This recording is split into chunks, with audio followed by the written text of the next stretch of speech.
Hello everyone. How are we all doing?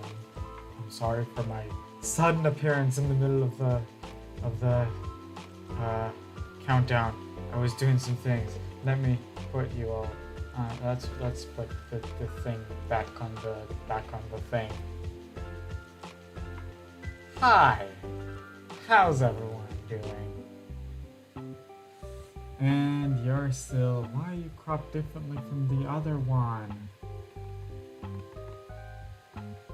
There we go.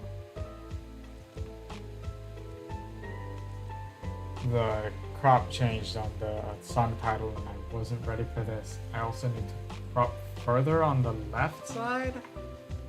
The right side, sorry. I need to crop more this way. That is the left side. Make it go further to the right. There we go. There we go. Anyways, now that we're pretty much back, it's still not perfect, but I'll make sure it is perfect for next time. Also, I forgot to lower the latency on the YouTube stream again, so it's almost 20 seconds behind. But let's make sure that the song title is also updating, which it is evidently not doing. So let me take care of that too.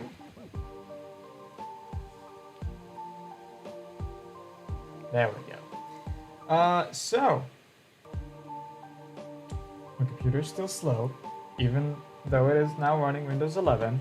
That didn't change the fact that it is 6-something years old. So actually, let's give a warm welcome to everyone. Let's do that quickly. I didn't actually intro properly. Hey there, yeah, hold on. What's up everybody, it's Pokearrows, and today I am back with some more Pokemon Brilliant Diamond and Shield shiny hunting. Gotta having a lot of fun doing this. Let me just pin both the bot messages on both places.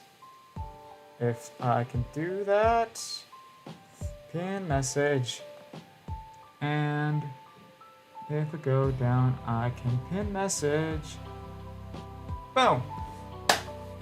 So, let me get back to the counters thingy.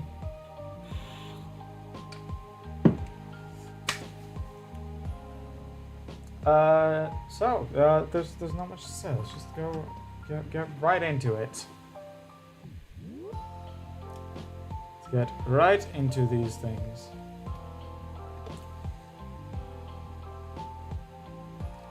So, if you've been following the channel for a long time, and I mean a long time, at the very start of the channel, right, I was doing a playthrough of Pokemon Black.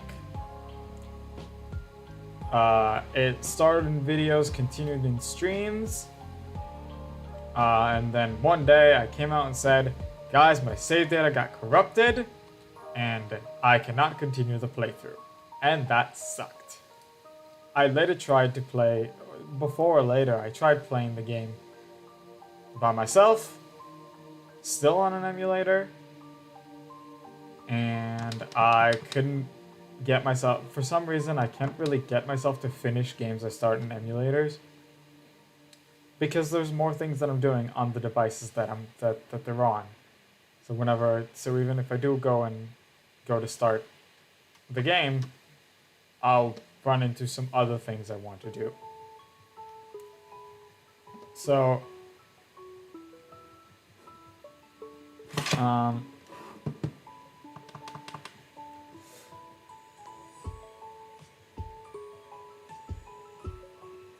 so it just ends up that I'm not really finishing games on emulators, and so I didn't finish that playthrough of Black either.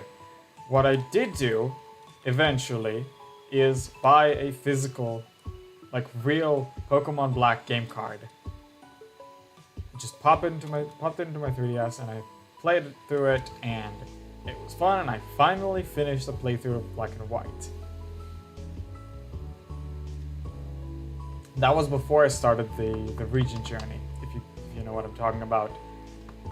If not, do let me know. I would elaborate. But I think I talked about it a few times on the channel before.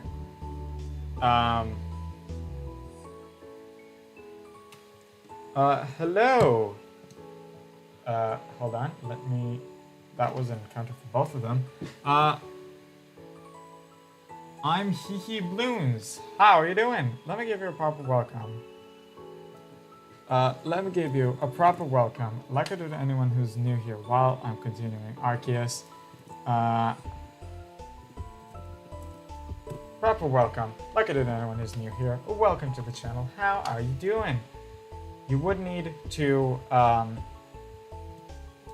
do a little bit more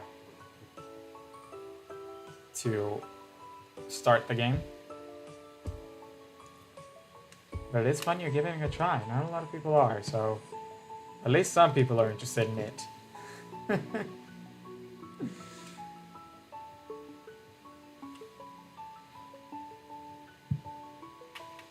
But right, so I finally finished the game of Black and White, right? When I bought the actual physical game card. So I don't know if it's a common problem with Black and White or not, but shortly after finishing the game, not right after, but a little bit after, the save data got corrupted again. And this time it goes like you're launching the game through the game card, and it just goes, save data can't be accessed.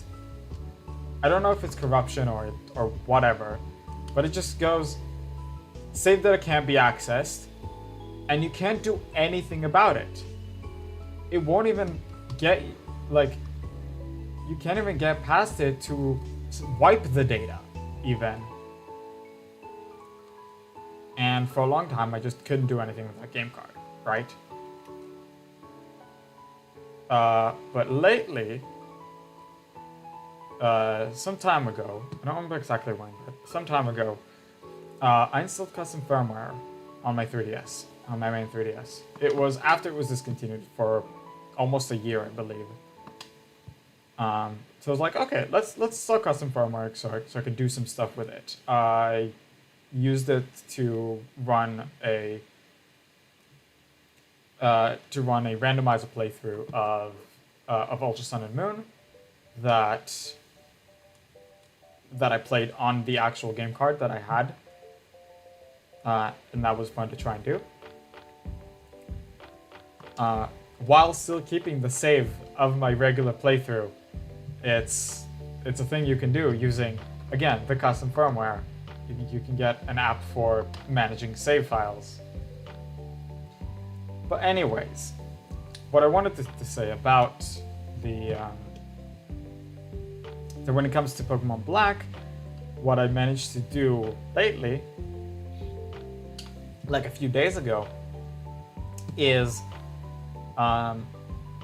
rip the ROM off the game card and install it on the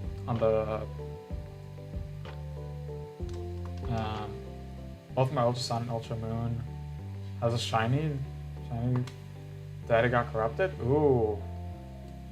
I actually haven't heard of 3DS games that get corrupted, but I mean, I believe you, and that sucks. But man, I don't know if it's a common problem or not on Black and White. Or I think I saw a few DS games get corrupted. I haven't seen 3DS ones. Hey Key, how you doing? I've been doing fine. I've just been talking about the fact that I managed to grab a game card of Pokemon Black that was stuck on like corrupted save data or something. Can't even start it up. Yeah, exactly the same with Black and White. You just launch the game, it just goes, the save data can't be accessed, right? It's the same thing. So what I managed is to use the custom firmware that I put on my 3DS to when we played it, Black and White, I played it on the channel when it started. It wasn't on Twitch, but on my YouTube channel when it started, and I haven't finished that playthrough. I've only finished it when I got it on a game card again. But anyways, I ripped the ROM out of the 3D of the game card itself, installed it on the 3DS memory. Not installed it, just put it on the 3DS memory. And now it's just there. And there's another app. There's another homebrew app that lets you launch DS ROMs as just its own game. So now I can play Black and White again. And that's technically from the game card. That's technically... Like, of course it's custom firmware. It's not entirely, like, legal, but... It is a game that I have bought. Do I have the Shiny Charm? Yes, I do. At least in Shield. In BDSP, A, I don't have it. B, it doesn't affect anything but eggs. So the Arceus hunt is a 1 in 4,000. The Farfetch'd hunt is a Masuda method with Shiny Charm, so that's 1 in 512.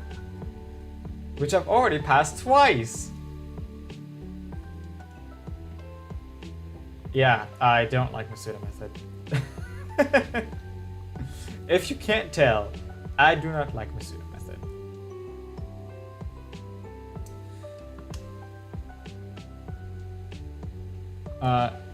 So I have managed to start basically a new save on Pokemon Black.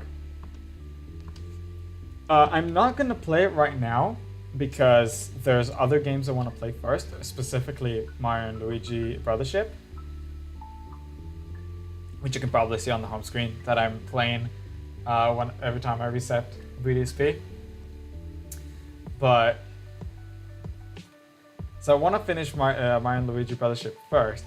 But what I am doing is the very bold 1 in 8,000 hunt for a shiny starter. I have done a starter shiny hunt before, and that's when I played Omega Ruby for the second time. I got Shiny Trico that I played with, and I still have the Sceptile at home. So that was fun. So I want to redo that. It is a Gen 5 game, so it's 1 in 8,000. I have to show you the new evolution of Legendary Beast I made. Ooh, that would look cool. But I don't know how you can share it because links are blocked. I don't remember how I can allow for links. Tried doing the Masuda method. Don't know if I need a Pokemon from another country, so I just hatched eggs about 5 hours. So Masuda method is only with Pokemon from different countries. If you just hatch eggs, they're on the normal odds of getting shinies. Technically, you can still do it, but you won't get the 1 in 512 odds. Look me up on Instagram. I'll send them there. Okay, I'll check that out later. I just hatched too many eggs without picking up replacements, so now I have 3. Well, I had 3, now I have 2 Farfetch'd in my party. So I need to pay more attention.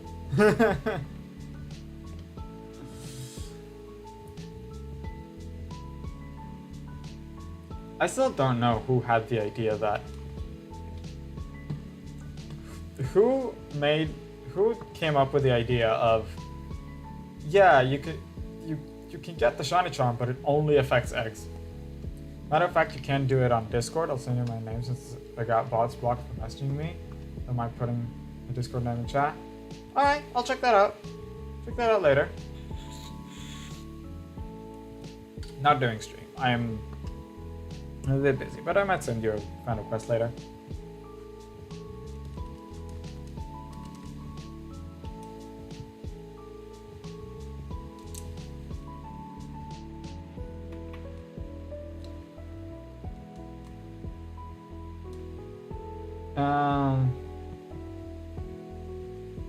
So yeah, I'm about like 80 encounters into the Oshawott hunt. Oh yeah, I didn't say I'm playing with Oshawott. I mostly choose just Oshawott when I'm playing Unova. Because It's both of them. That's that. Right. That's my butt.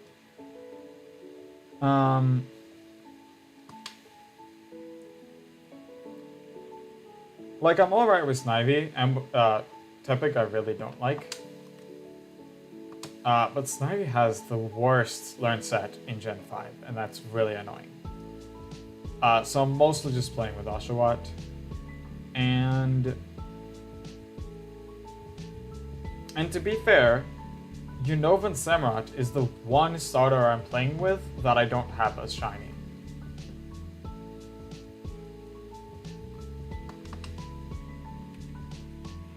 And Blaziken, but that's different. But, I mean, okay, both Blaziken and Samurott have not stellar shinies. So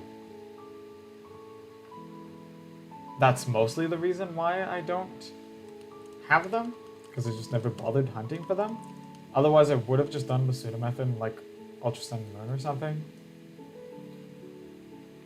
But other than that, I have all the starters that I played with and more as shiny, mostly from the pseudo method. Tepic is good, but I don't like its design, so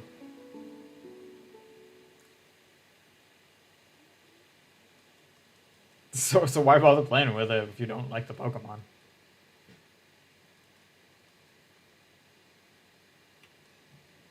Like, honestly, Tepic is one of the very few fire starters that I don't like. And by very few, I mean only 2 of them are not my favorite in the region. Still listening, making sure this book is perfect before I get a proofread? Go ahead. I do not mind lurkers. That's an egg that I need to count.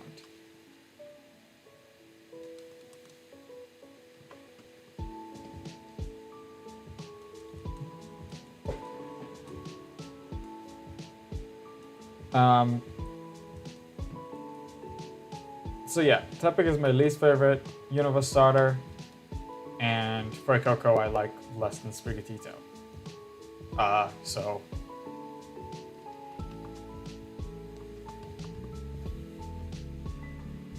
other than those two, the fire starter is always my favorite. Fair enough, Final Stage Evolution looks like a middle-aged man.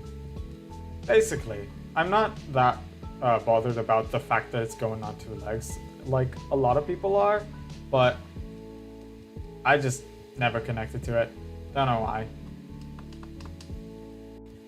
Oshawott and Snivy just talk to me more than Tepic does.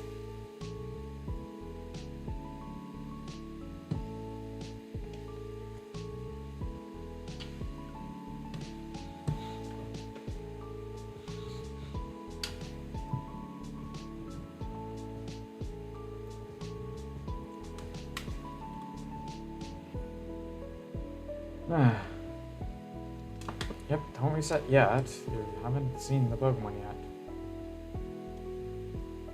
There we go, now you can reset. So yeah, now I have 2 soft reset hunts going and 1 Masuda method. 2 of them I'm doing on stream, 2, the black and white one I'm doing on my own. At least for now. I'll see if it's still going in the future. And I'm out of things to hunt and shield or something.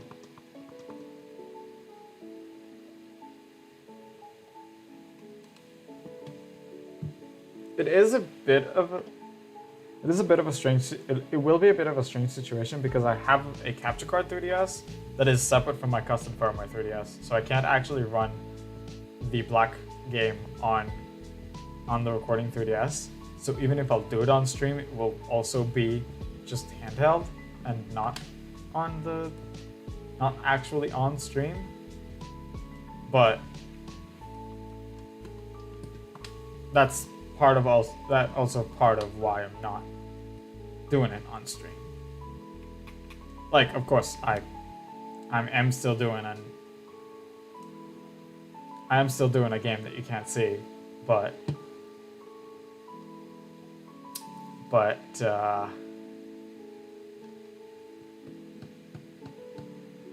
but A, it's hard to put it on a layout. B, it's a Switch Lite, it can't be recorded.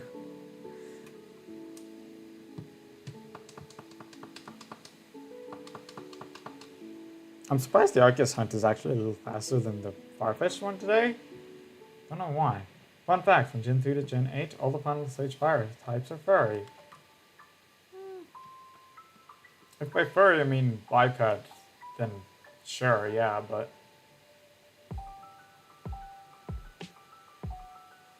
yeah, I mean, they're biped. That's... Is that still Zenmode, or is that a different thing? I don't know, that's Zenmode, then it was just long.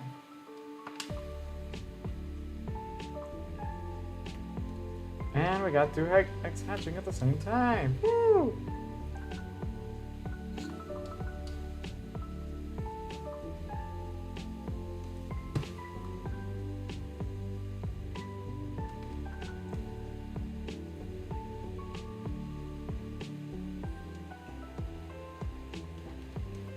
Like, the only reason you could say specifically, I'm thinking specifically like Infernape, the only reason you can say it is vaguely humanoid is because it's an ape. And apes are vaguely humanoid. So other than the fact that they're biped, I don't think you can really call them furries.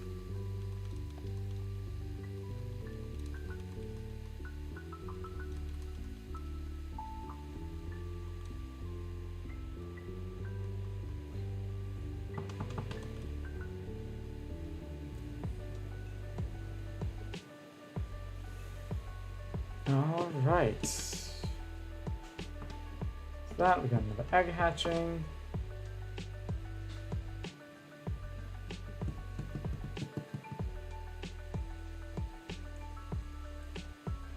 What is my next full box? It would be at 1200, wouldn't it? Yeah. So 4 more. Yeah, 1200 definitely divides by 30. Apes are furry, I Google. Well, they're fur covered, yes, but if by furry you mean fur covered, then yes, there's a different connotation when you say furry though.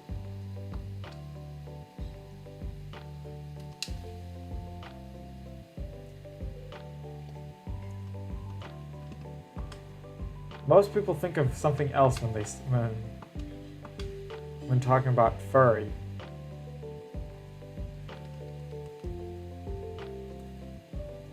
If you're just talking about an animal that is fur covered, then yes, obviously. Not obviously. And then Gen 3 isn't, because Blaziken is feather covered, not fur covered. If they're based on the real animals that they're... like if they match the animals they're based on. Then Blaziken is... Are we Therians?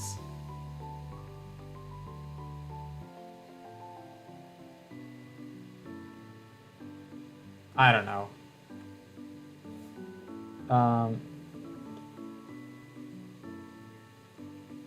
I don't know the exact definition, but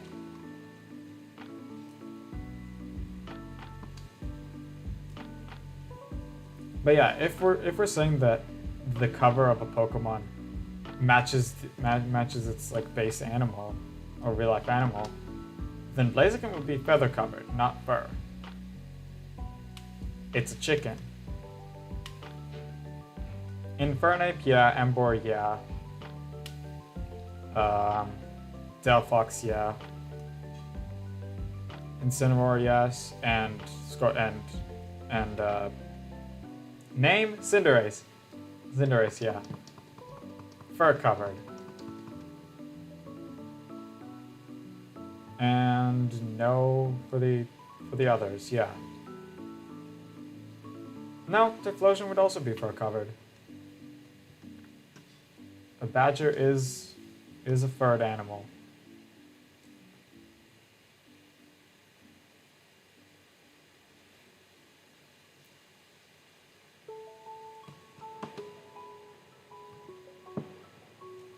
But yeah, most people mean a different thing when they're talking about a furry.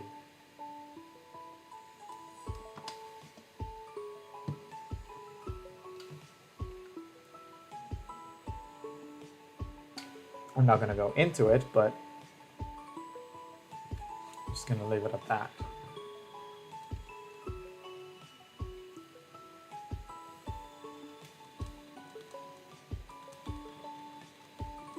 I don't want to accidentally show too much knowledge.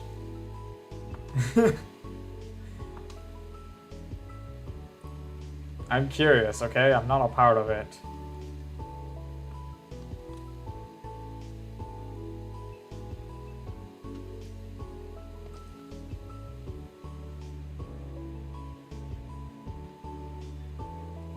But anyways.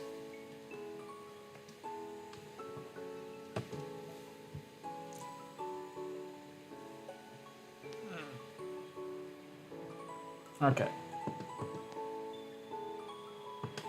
Fair enough. Yeah.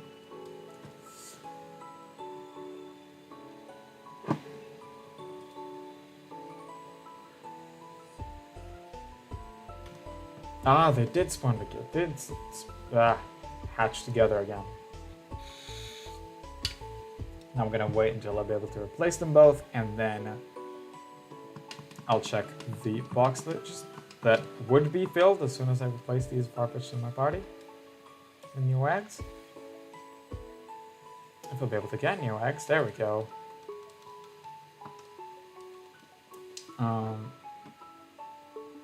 Right, that's an Arceus encounter. Anything else that happened to me lately? So in about 2,300 encounters, we might get a shiny Arceus if we're not lucky. Yeah, pretty much. I hope it will come before that, but you can never know.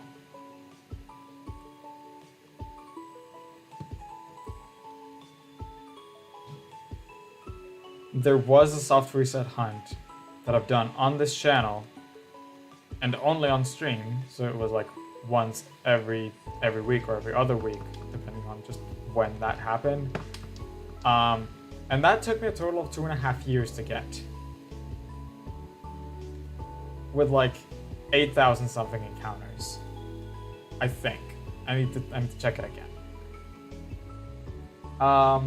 So that was long. So I'm prepared for Arceus to be long as well, especially when it's 3 times less likely to appear.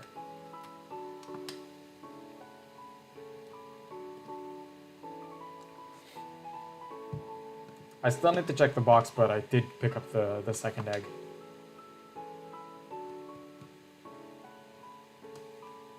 So I'm still going to check it. And I think that's the end of Zen mode. Ain't that nice?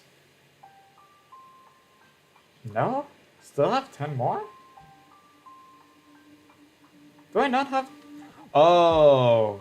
No, they were just in a different box. Hold on, I messed up with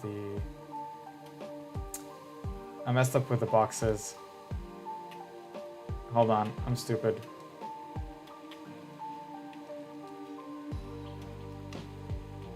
I was in the middle of a box, and when I stored the eggs to do something different, I forgot to go back to the right box. So all of these spawned in were put in a different box. But there we go, I have a full box now. So let me check them all, just to make sure we didn't miss a shiny. 2, 3, 4, 5, 6, 7, 8, 9, 10. 1, 2, 3, 4, 5, 6, 7, 8, 9, 20. 1, 2, 3, 4, 5, 7, 8, 9, 30. Am I using Pokemon Home right now? No, I'm checking the box inside the game.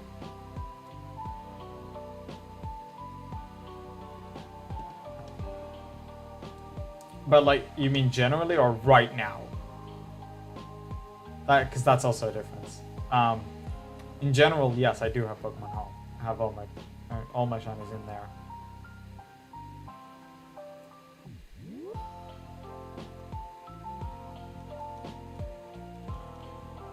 But right now I was checking the box in game.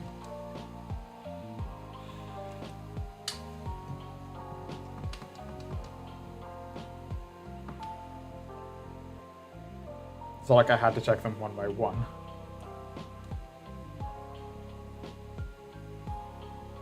Yeah, no, so right now I'm checking the box in game.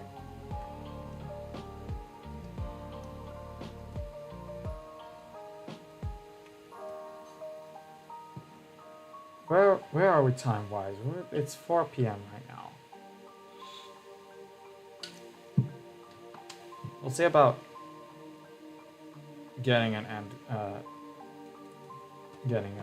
Arceus encounter goal for the break.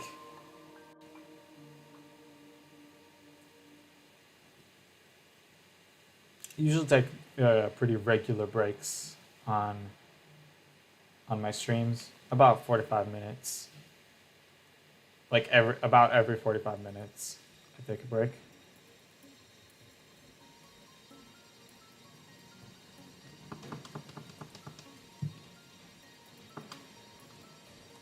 And it's only been 30 since the stream started, so...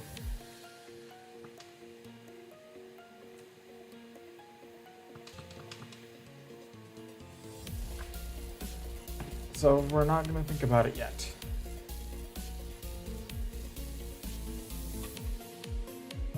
Glimwood Tangle is very nice.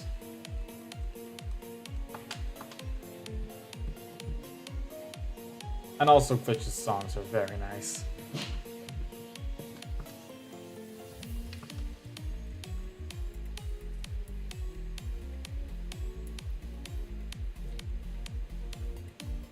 If you don't know, I just took a playlist of Glitch X CD's Pokemon themes and just put it on shuffle. I don't know if people say Raihan or Leon are.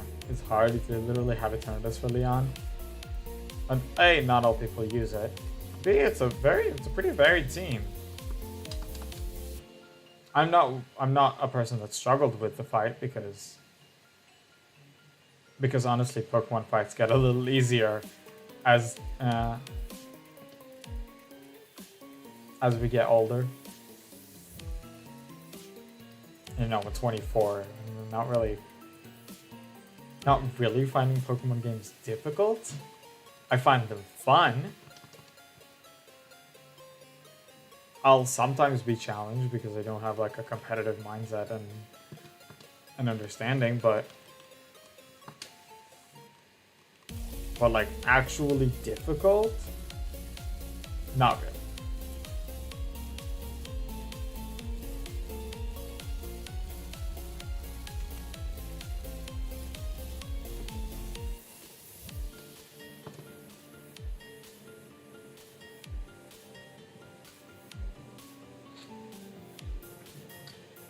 But I can understand. I don't know about Raihan, but Leon's team is pretty varied. So you need to actually like think about who you're switching in. You need to have pretty good coverage. And a Gigantamax Charizard is not a joke. Fully evolved starters are actually pretty strong Pokemon. They were designed this way so you'd want to keep your starter.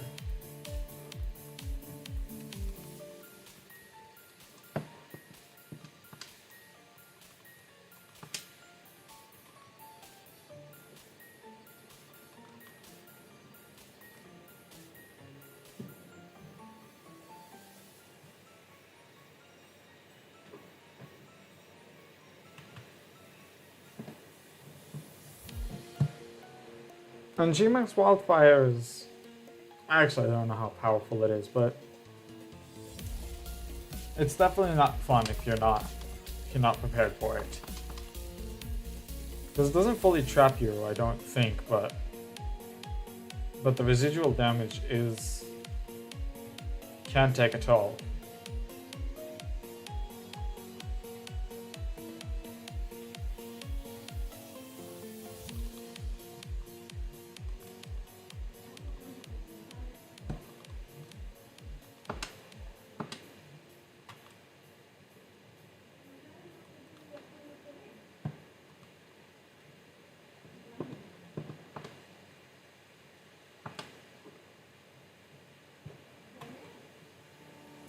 But yeah. No, even after I finish Mario and Luigi Brothers ship, I might be thinking more about playing the Scarlet DLC in my Eevee run.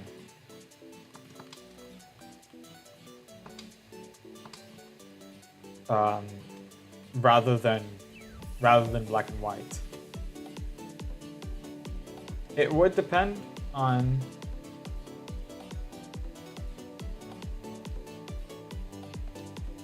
it would depend mostly on just my wins, right? But depend on what I'll want to do after finishing Brothership. But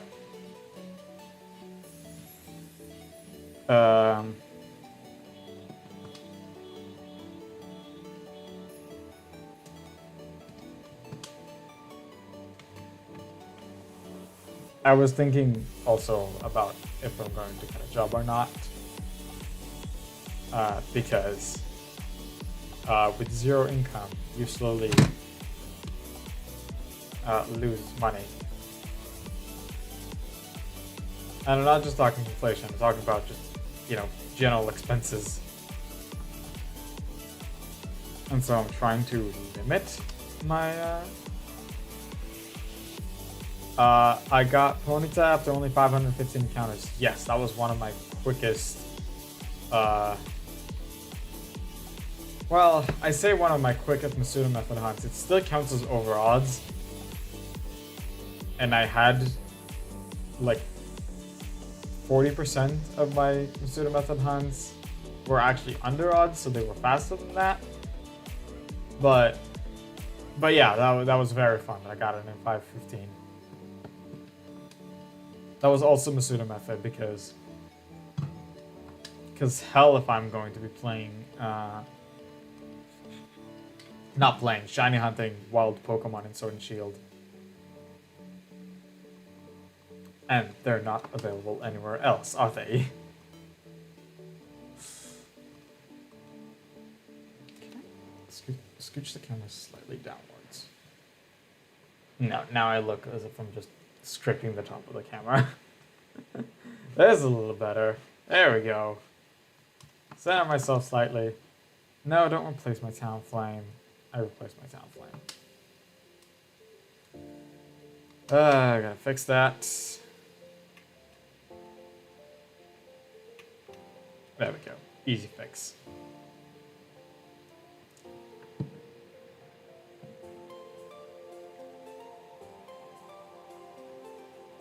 And last shiny over here is always last shiny on stream. So you can go back a few streams and find it.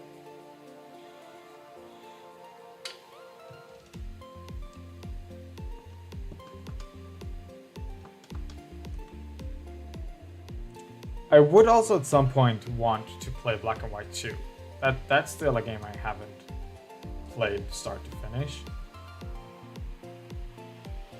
Again, I played it slightly, but I just can't keep myself playing a game on an emulator.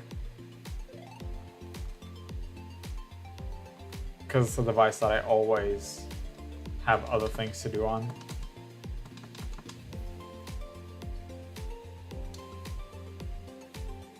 Tom Porter, I like your t-shirt, nice orange throw, thank you, and welcome. Let me give you a proper welcome, like I do to anyone who's new here. If my tablet will decide that it wants to have it doesn't. Welcome, Tom Porter. Yes, let's give you a proper welcome like I do to anyone who's new here. How are you? Welcome to the channel. Nice to see you. And thanks for the compliment.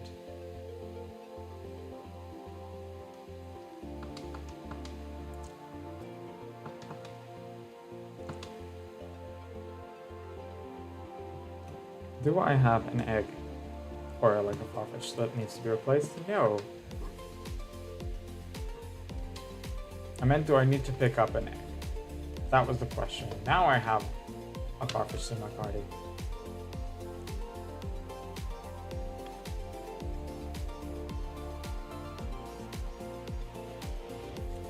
Another farfetch, another non-shiny. I think I need to mostly look at the chest to figure out if it's shiny or not.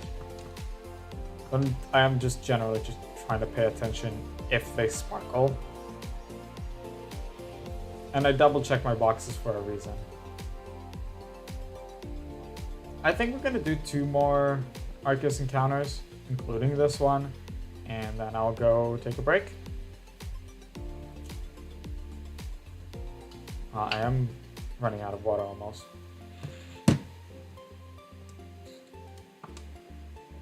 And by which I mean I just ran out.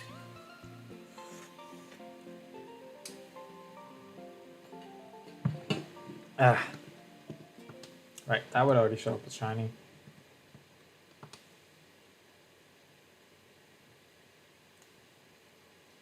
Would have already shown up as shiny if it was. That's what I meant.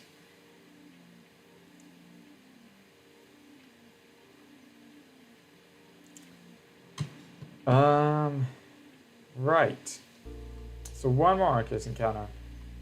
Then we'll go ahead and take a break.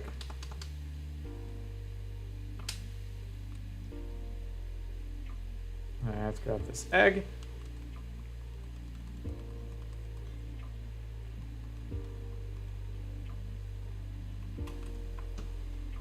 That is that 1745 Arceus. Because I do like to finish it on numbers that divide by 5, at least for the soft reset hunt. The eggs get to where the eggs get to.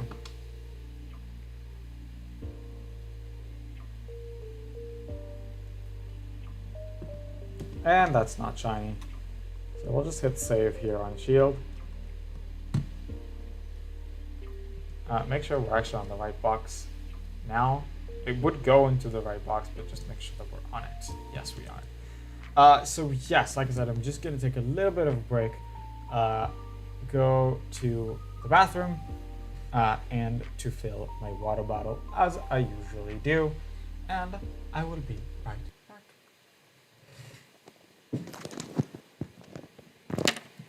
Oh.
Alright.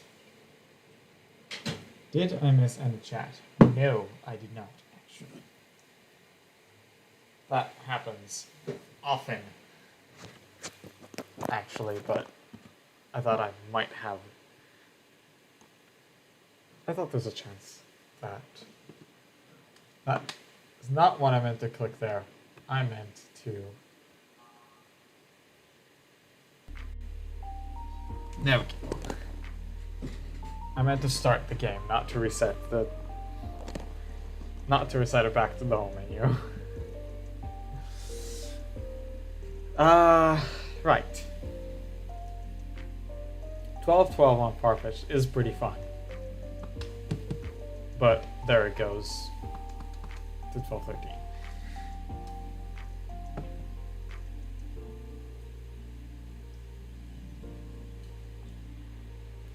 So, something fun that happened this week also is that I finally managed to upgrade my computer to Windows 11.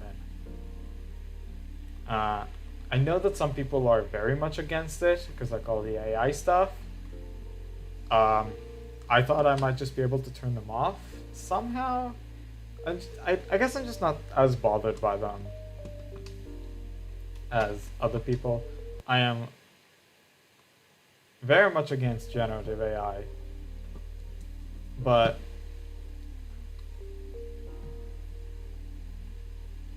I think I'm more bothered about security updates than not having AI on my computer. So the problem was that I don't know if you've seen it from other people that have a hard time upgrading, but one of the requirements for upgrading to Windows 11 is something called the TPM, Trusted Platform Module 2.0. That's one of the requirements, and some computers, even if they have it, they don't have it enabled. Some computers can have it not enabled, and then Windows can't differentiate between not having it at all and having it disabled. So there's a bit of a guide on the Microsoft website of how to enable TPM, and I try to follow it, and I go into the BIOS and I look around and I can't find it. Okay, I can't find it. I'm just like, okay, I'm just gonna stick with Windows 10. The closer it gets to end of life, the more I'm getting annoyed by notifications popping up on my computer. Hey, Windows 10 is going to stop receiving updates. And I'm like, I know it, but I'm stuck. Okay, I don't know how to upgrade. This past week, one of the YouTubers I'm following, it's like a tech YouTuber,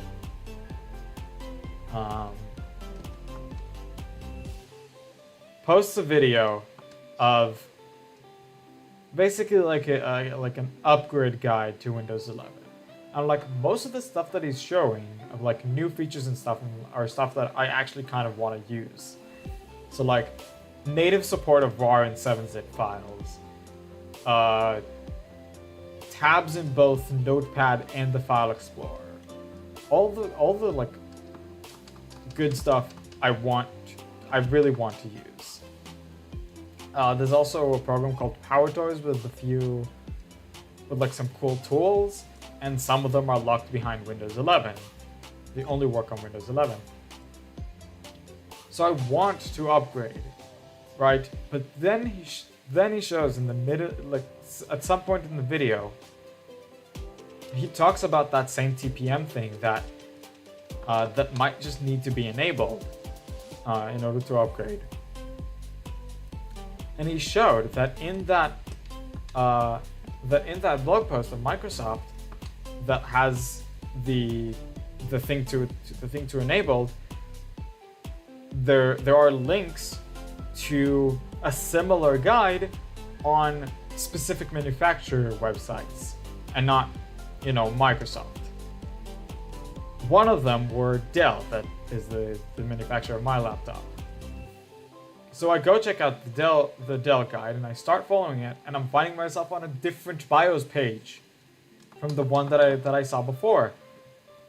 And I look for it for a little bit, and I finally find the place, the setting to let me enable TPM 2.0. It was like I did need to disable a different option that they can't be enabled both at the same time, but I don't think I need that other option.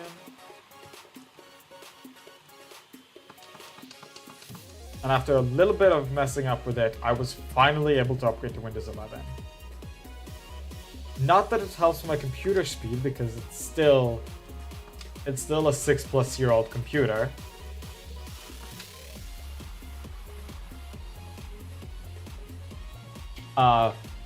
But hey, I'm going to continue receiving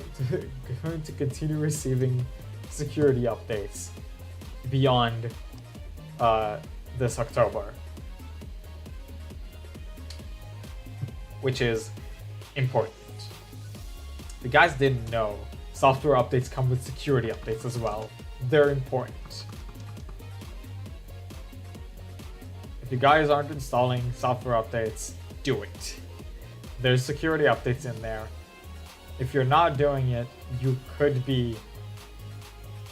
are more in danger of viruses than other people. More vulnerable to viruses and such.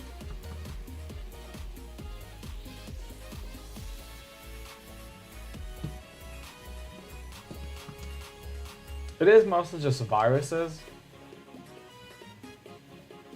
Stuff like scams and phishing sites are, sadly, the only protection you can really give from them is warning.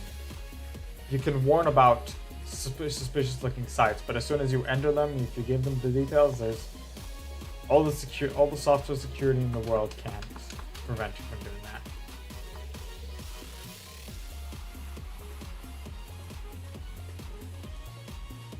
Sadly.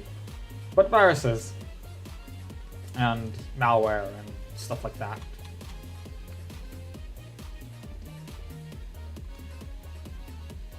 And even on both of the latest versions, Windows 11 has more security features than Windows 10.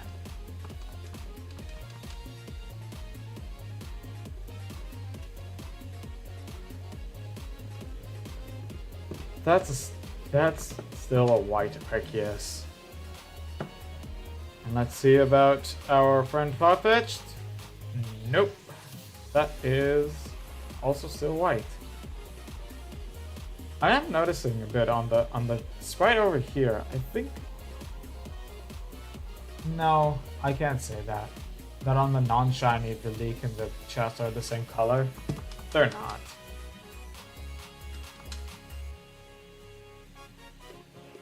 But they might be a bit more different on the shiny. And I didn't get an egg to replace the previous one. The previous had Farfetch'd, so that's fun.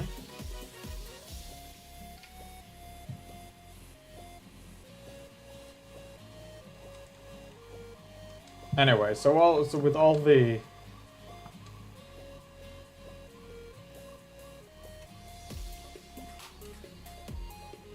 like general disdain for Windows 11 and Microsoft in general, I see a lot of people like moving to Linux and stuff.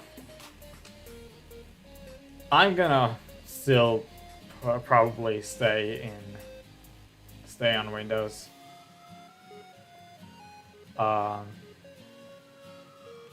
Because as far as I can tell, you need to manage everything on Linux and similar systems. And I do not feel like doing it.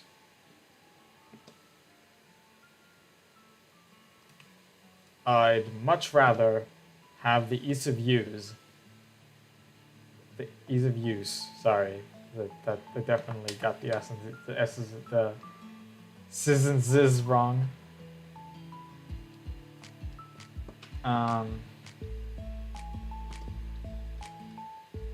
I'd much prefer the ease of use and the accessibility of Windows to the open sourceness of Linux.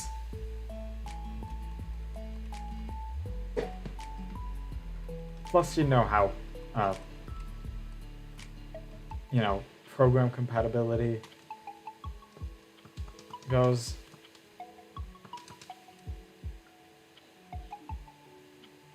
Not a lot. There are quite a few programs that don't support operating systems that aren't Windows. And I do not want to miss out on those. One of them being Swirling Seasons, by the way.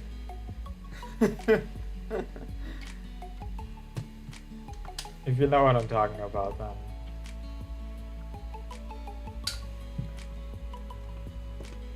Swirling Seasons is a Pokemon fan game that I am on the dev team of.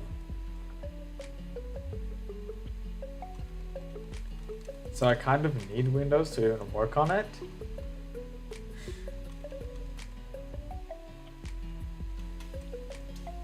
But even later on, I'm probably just going to stick with Windows in the long run.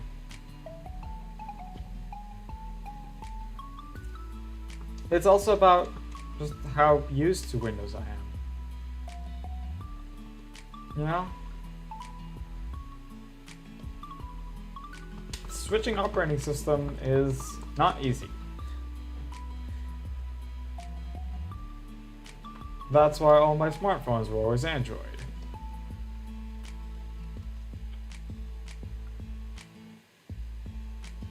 Because you might think like, oh, Android is like the Linux of smartphones.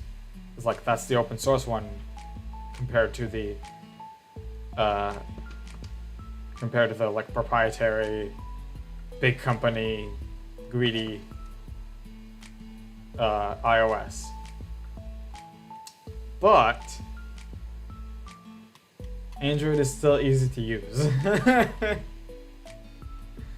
So it's not an entire full comparison.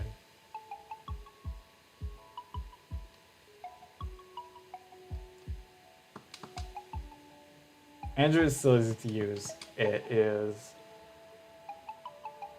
There's not so much like compatibility issues. And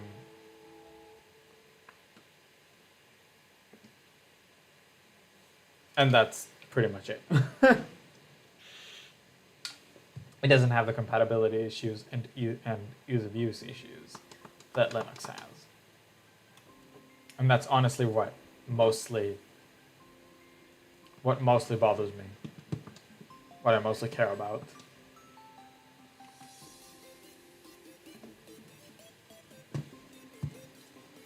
It's just my first phone was, I believe, already like a Samsung Galaxy something, like a 3 or something. And I was stuck not only with Samsung, but mostly.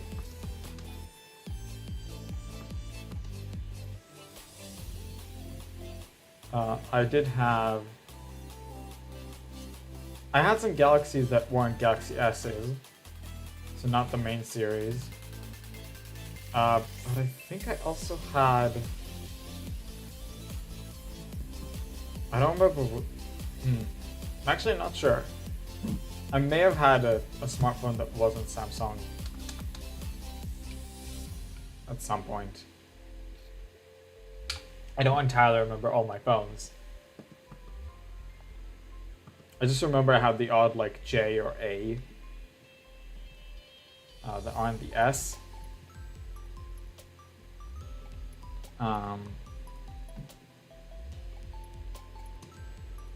Other than that, I don't remember a lot of the phones that I had. And also now I'm using a tablet that my brother bought for his studies, and he stopped his studies. So I was like, I'm just gonna yoink the tablet the tablet, and that is a Lenovo Android tablet. So it is Android, but not Samsung, definitely. It is a bit different. Like, even within Android, you have, well, you basically have distributions like in Linux, but like every manufacturer has their own version of Android.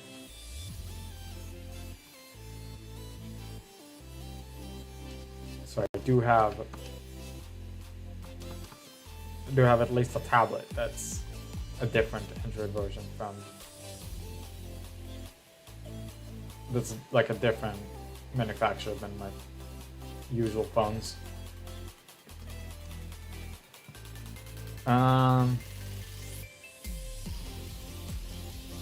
One difference that I was actually annoyed by is in the phone's keyboard. The phone uses the Samsung keyboard. There's a specific Samsung keyboard, and in it you can put in text shortcuts. Like you write a small string and it just automatically replaces it with a bigger one. So I use it mostly for my email, that I can just type like my email and it would just complete my email address.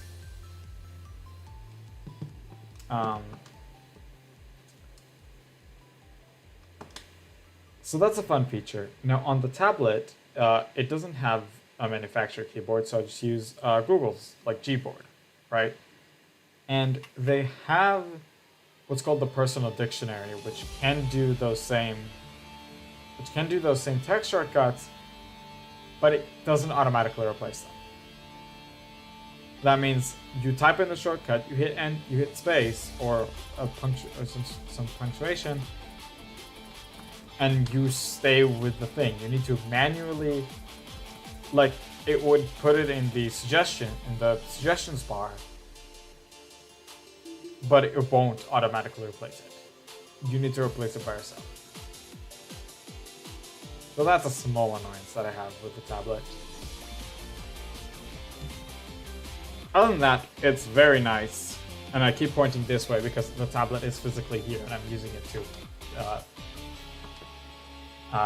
monitor my YouTube chat, which is much nicer than doing it on the computer that I'm streaming on,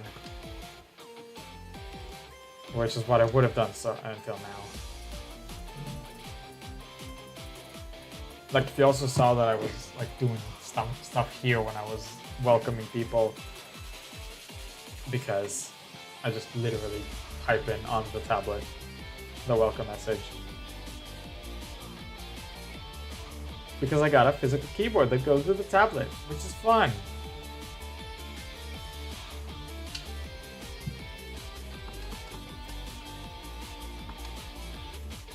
I also should be getting a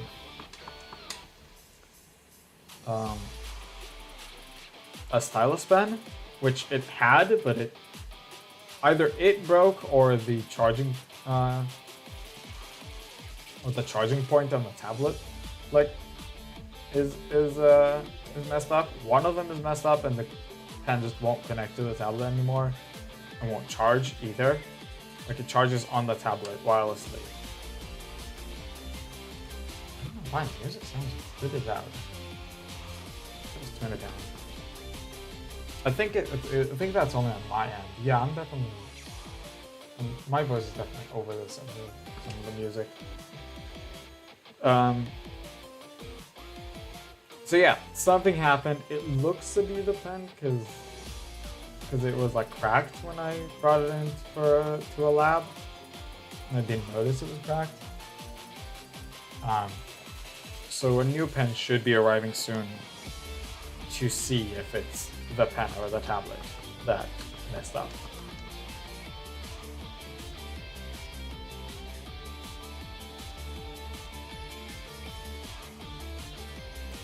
$12.30 is another finished box of Farfetch. So let me go ahead and grab an egg. Thank you. What time is it? 4:36.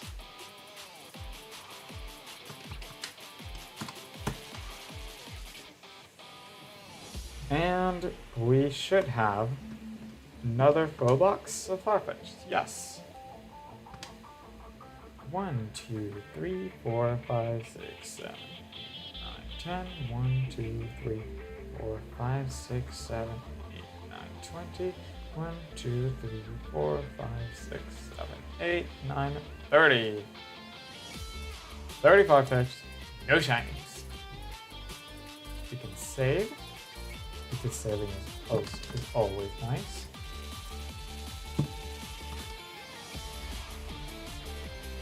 You know, actually going back to the black playthrough, it is so much nicer to have a button combination to soft reset than having to actually restart the game. Actually like close and reopen the game. Especially since, again, you heard how I'm doing it. There's, you know, it's a ROM that's saved on the.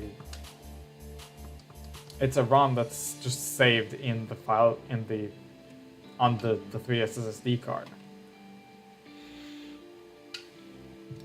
The 3DS can't actually find it by itself. You need to enter into another program that lets you launch DS games from memory.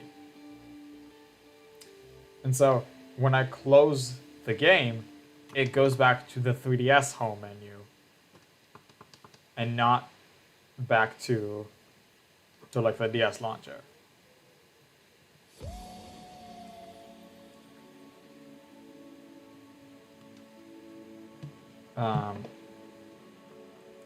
You know what I didn't make sure?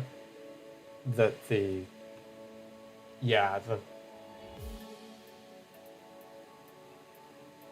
playlist wasn't actually shuffling. That's a thing that's very stupid on the YouTube website where you hit shuffle on a playlist and it doesn't actually turn on shuffle. Also, the way it shuffles is actually different from the app, which is also strange. What the app does is it actually just shuffles the order of the playlist and then just plays it in that new order. YouTube, like the website decides ahead of time which video points into which other video in the playlist. But it doesn't make sure that it doesn't have duplicates. So 2 videos can point to the same one. And then if you get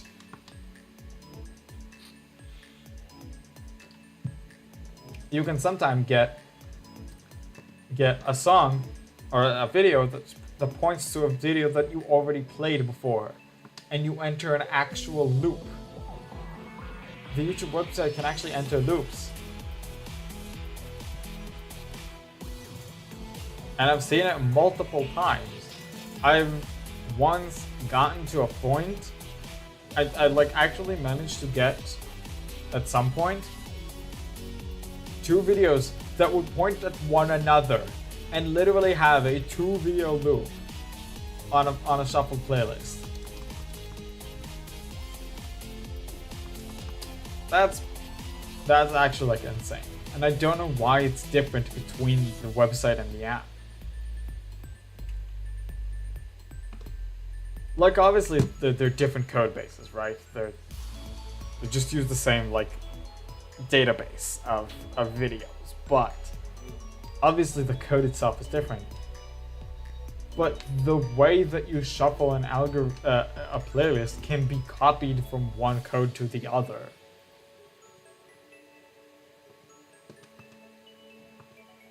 I'd be very surprised if it's impossible to shuffle playlists the same way between the app and the website.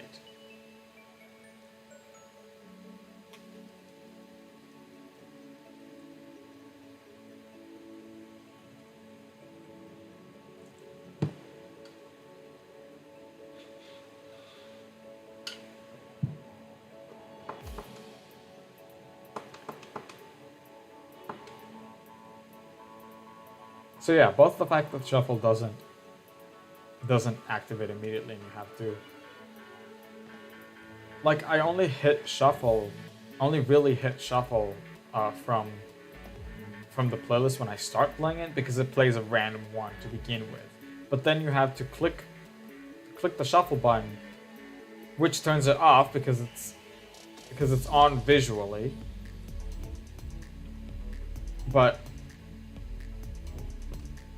And only then can you actually turn on shuffle. And I just forgot to do it this time.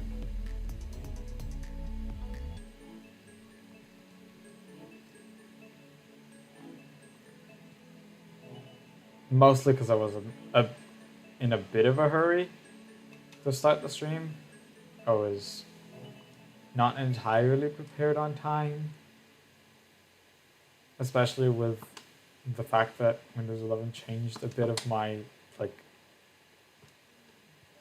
you may have seen the beginning of the countdown that the, and right after the countdown, that the song title was not aligned correctly.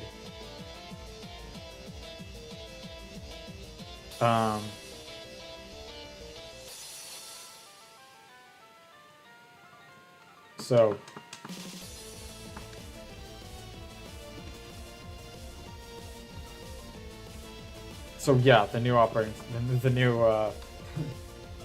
Windows 11 messed a few things,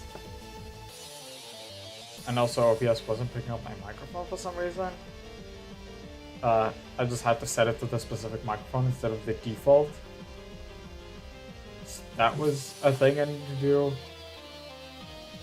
and with the fact that my Switch wasn't in the room and was in the living room, so I had to bring it here. So a lot of, I had to bring in everything, and I sometimes don't have to bring the Switch over because I don't always take it to the living room.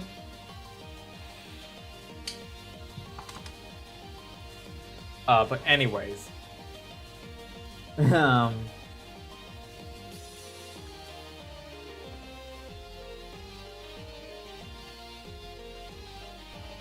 was in a bit of a hurry, okay, and I didn't, and I forgot to set the playlist correctly.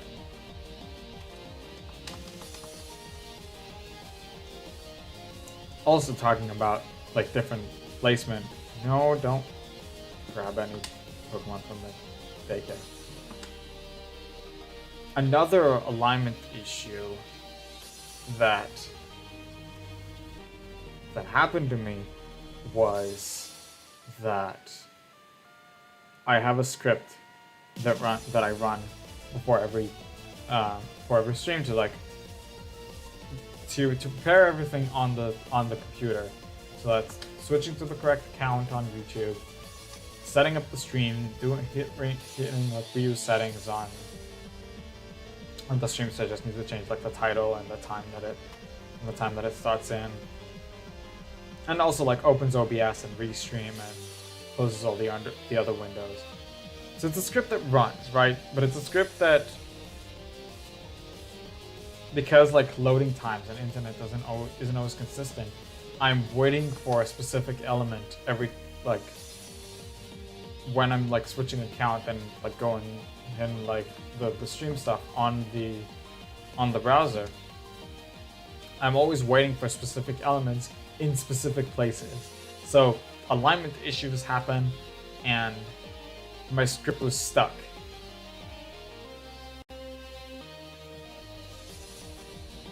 So I had to run everything manually.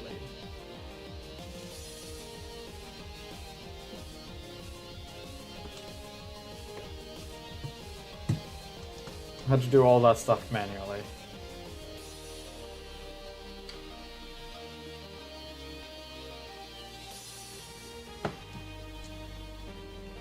Still no shiny from the Farfetch'd. Here's another Arceus encounter.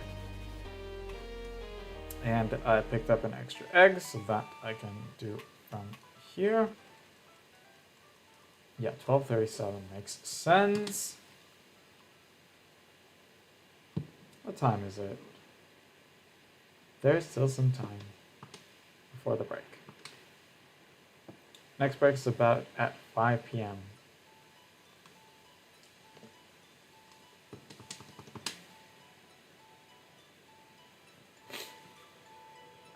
Excuse me.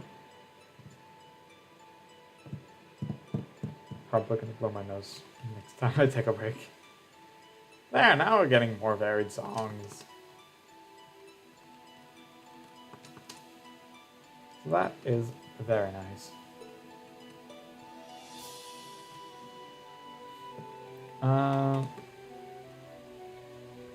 Right. Anything else that happened this past week or two? Not too much. You know, I'm still on a job hunt and everything, so my life ain't that exciting right now. What I can talk about is the fact that the Switch 2 comes out in 4 days. That's pretty exciting, isn't it? It's not going to change much here. Because it would just be, okay, I'm running it on a Switch 2 instead of a Switch 1.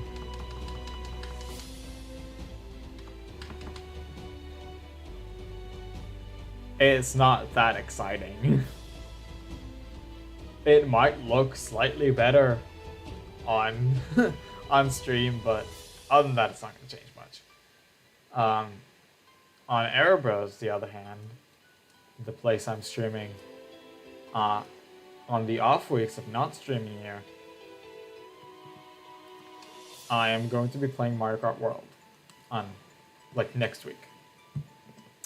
And that's going to be fun. I don't know exactly what I'm going to do. I'm just going to be sort of trying the game out for the first time.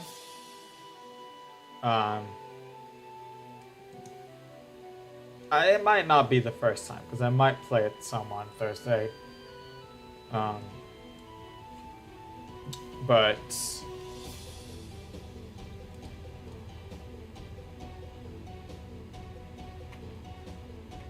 I might play it some on Thursday, Friday stuff. So it might not be the first time, and I might have already done a few things by then. But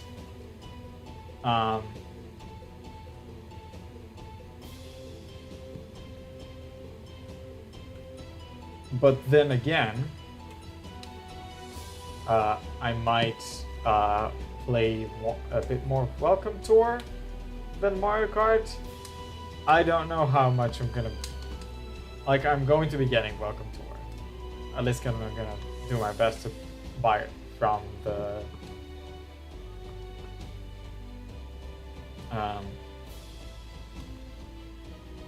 from the Nintendo store. I'll pick up the... Well, pick up the Switch 2. Because I have pre-ordered it, by the way. I was able to get in pre-orders because I wasn't actually on the European site. On the European or American Pokemon Nintendo sites. There's a local, like, official importer kind of... I think it's a franchise deal, basically. It's just a different company that has been allowed to call themselves Nintendo.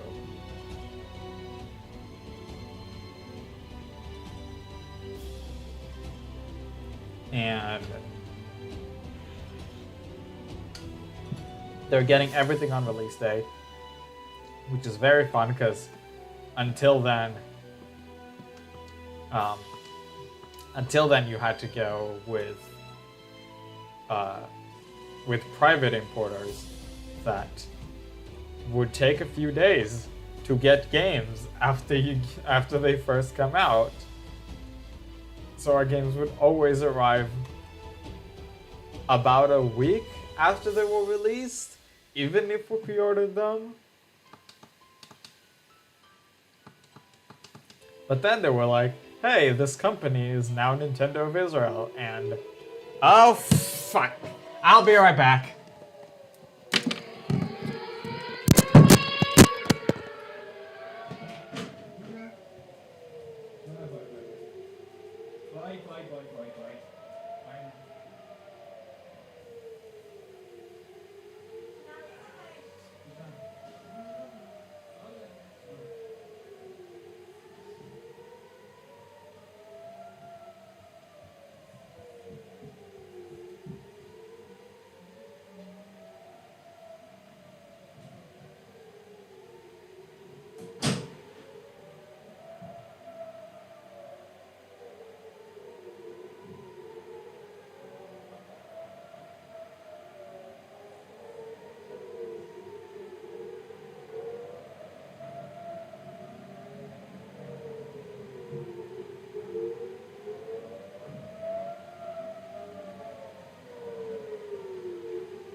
Wait, I'm not back just yet. I need to make sure.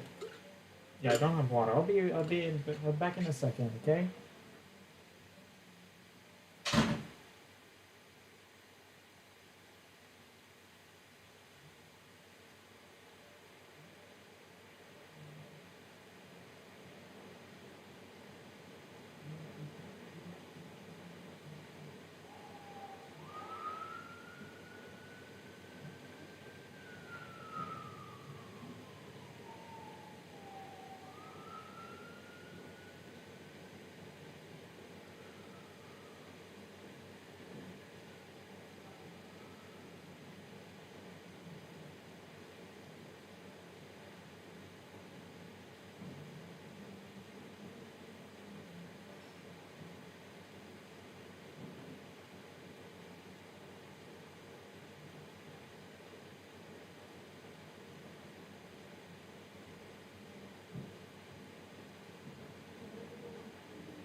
All right. So, if you're on YouTube and you didn't manage to read what I wrote in the chat box, how did my earphones manage to get this messed up? Okay, there we go. So, if you haven't managed to read what was in my chat box on YouTube, because I wrote in the Twitch chat because that was the only one I could. The reason I just stormed out of the room and wasn't here for the last like 10 minutes is the fact that the place I live at is currently at war. Okay, and we're getting missiles from time to time. Those send alarms to where they're to the areas that they're supposedly going to hit. And then you need to stay in the safe area for 10 minutes. Because there might be like... Because most of the time they're being shot down. But there might be pieces of them falling down. And it's safer to be in... We have a safe room in the house, right? It's not far from my room. And I just need to be there for 10 minutes whenever that alarm sounds. That's the sound that you heard right before I stormed out. So that's fun. That's the second time it happened during stream. Last time it was on the Airbo stream, right when I was about to finish. And now it's, now it was right in the middle of a Pokemon stream. But anyways, now that the 10 minutes have passed and I've taken my bathroom break, we can continue.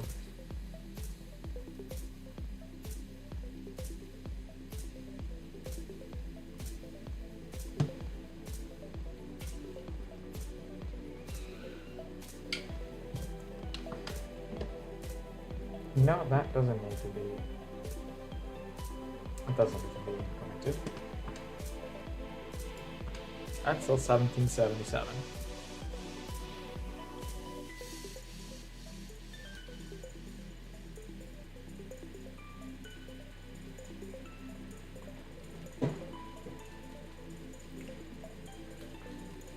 So yeah.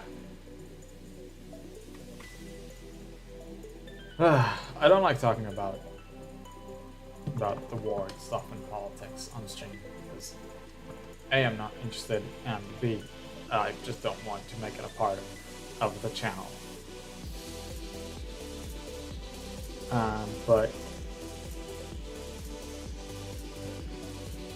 But still, when a missile alarm sounds, I need to get to the safe room. I talked before about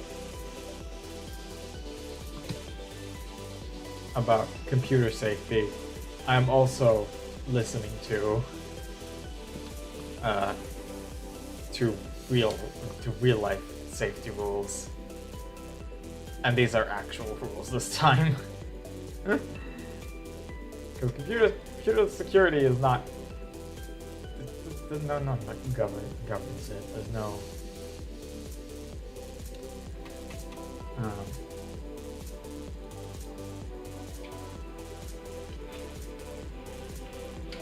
There's no enforcing any like security rules. The good thing about it is that the specific area that I live in doesn't get bombed as much. So at most we're getting like 1 alarm per day. Only like the beginning of the war there were like times that we needed to stay in the safe room for more than 10 minutes.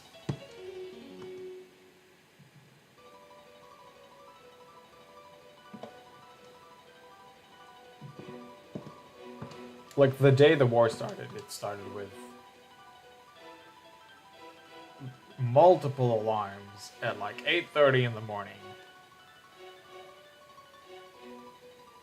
We're still getting some morning alarms from time to time, but mostly they don't occur more than once a day now. Even less than that, but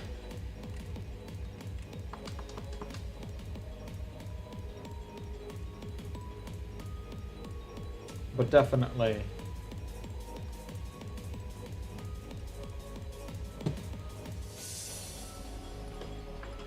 it's both of them actually. But anyways, that's really not for this. Not what we're discussing. We're playing Pokemon. We're shiny hunting. I mean, it is a way to play Pokemon, isn't it? It's just on BDSP, it's not that exciting. It's like, encounter Arceus. Is it shiny? No, reset. Encounter Arceus. Is it shiny? Not that Masuda method is more exciting. Or really any shiny hunting method. I guess sandwiches are pretty fun. You can go around wherever you want. You can, picnic reset.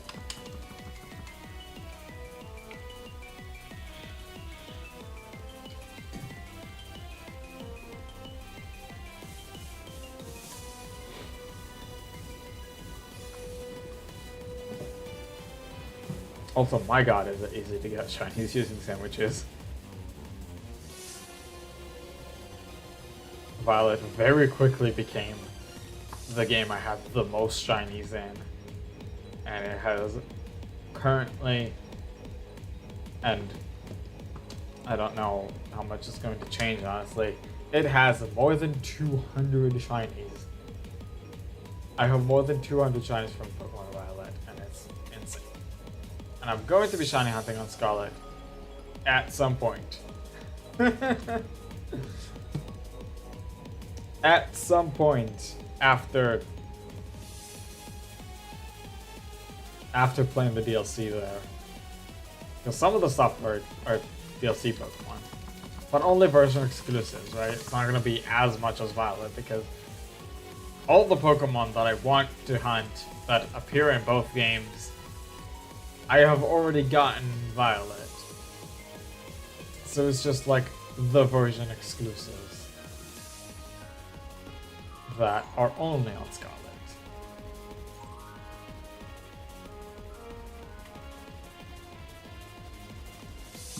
So it's not gonna get near the amount of shinies that I have in Violet, and Violet is definitely gonna stay the game I have the most shinies from for a long time, probably. Like I doubt that Legends Arceus has like half the Pokedex that I want to hunt.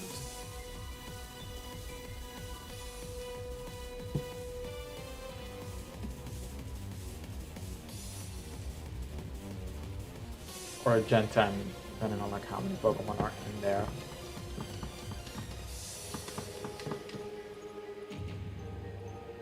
But even then, like the vast majority of old Pokemon,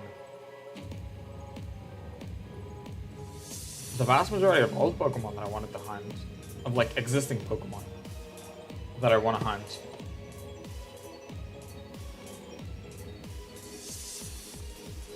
how did I start that sentence? What would make sense? Anyways, most of the existing Pokemon currently that I want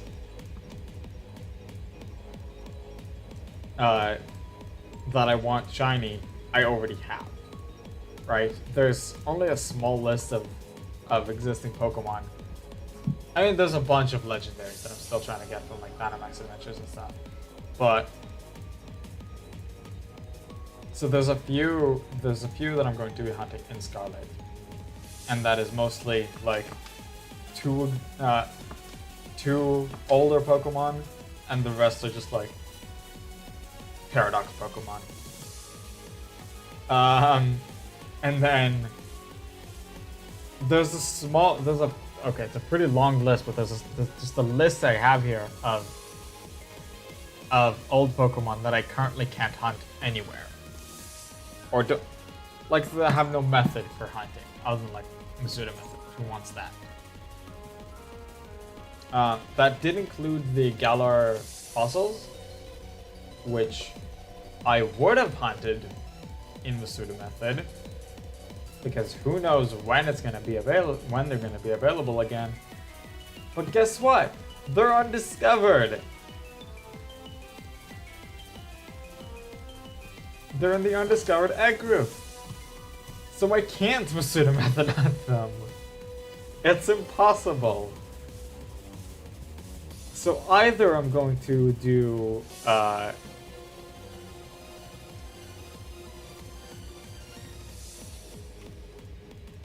to just, get them consecutively and soft reset and do it that kind of way. Or I'm just gonna wait and see if there will be available in a newer game. That's definitely not Cynthia Battle Theme anymore. There we go.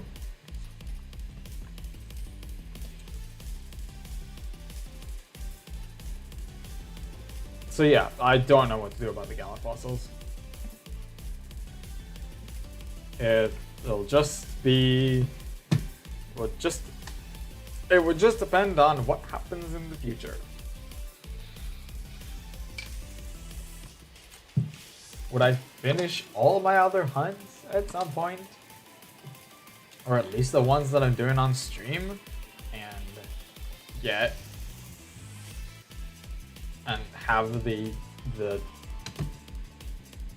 opportunity to just do that reset hunt, sort of, for them? Maybe. Would they maybe finally appear in a newer game? Maybe? I don't know. Maybe they'll appear in the Legends game in Galar that would have a proper way of shiny hunting them. I don't know. Future DLC that includes more fossils, because honestly this Valley did include the Sword and Shield. Actually, the Sword and Shield DLC included Amora and Tyrant, right? The Crown Tundra, and maybe more. Were there more? I don't remember, but I also know that the Skull and Valor DLC, the Degree Disc, did include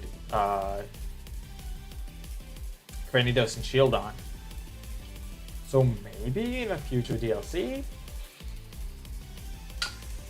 or a Legends Gala game. Just have to see.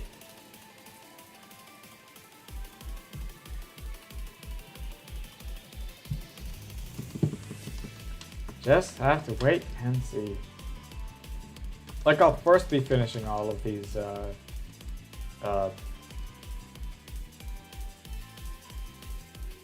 all these Galarian form Pokemon that are not as likely to get into newer games than just regular Galar Pokemon.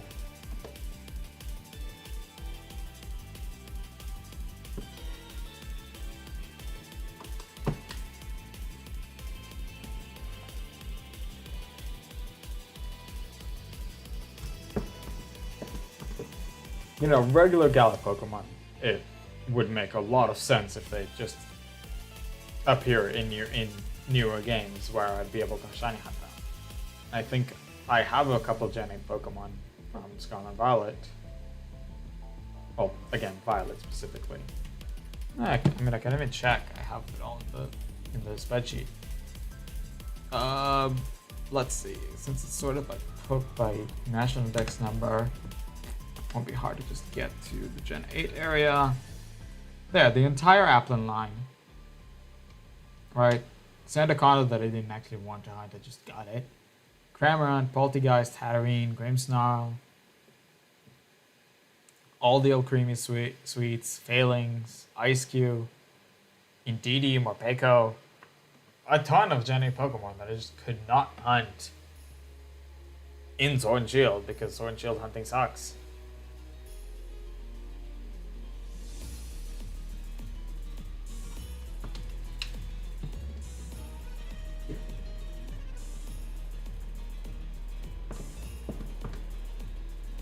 Like, who knows when Galarian form Pokemon would be available? You had one in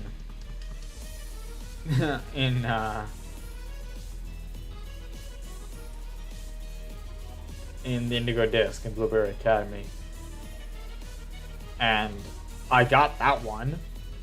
I got the entire Galarian Slowpoke line, which that was cool. But who knows when Zigzagoon and Ponyta and Farfetch'd. And what else do I have in there? And, where is it? And Corsola would be available again. That's it, I actually have only 2 left. The rest of them are legendaries from Dynamax Adventures. Right? That's all of them? Yeah, the rest are Dynamax Adventure.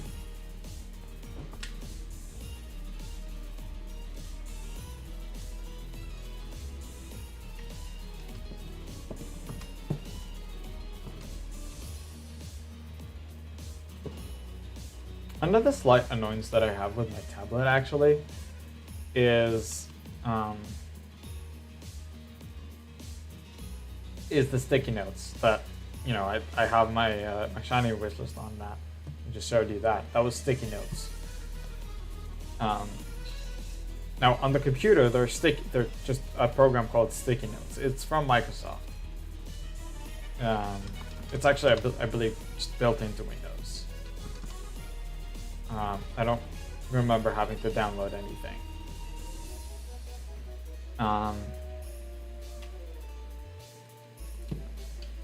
On my phone, they're part of OneNote. Right, the like notebook app. So your sticky notes are there. On an Android tablet, OneNote acts the way it does on the computer, where it's just the notebooks, the notebooks area of OneNote, and there's no Microsoft Sticky Notes app. So I actually can't access my sticky notes on the tablet, which is annoying because I have it on my 2 other devices. But then again, most of the time I'd have access mostly to my phone. Like if I'm at home, then I can just access it on the computer. And my phone is basically always next to me, so it's not that bad. Also, a similar thing is that um, you can only have one active with Pokemon Home. You can only have it on as many switches as you want, and you can freely access it from any switch that you have it on. But on the phone, you can only access it from one phone. If you register another phone with the same Pokemon Home like Nintendo account, it just prevents you from accessing it on any other phone. The tablet counts as a phone, right? It has the Pokemon. You can get the Pokemon Home app, but if I register it on the tablet, I can't access it on my phone. And I actually need to access it on my phone, because the screenshots I always take when I get shinies are from, well, they're from in-game, they're from the Switch version of Home and then the phone version of Home. And I'm not just gonna change it to the tablet instead of my phone. So I'm not using Pokemon Home on the tablet.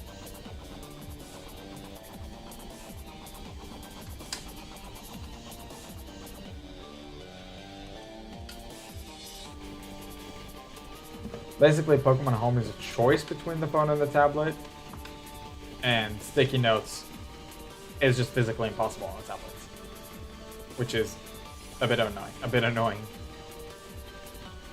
So yeah, like Android tablets cannot access Microsoft Sticky Notes. If it was a Windows tablet, it would just have access to the Sticky Notes app.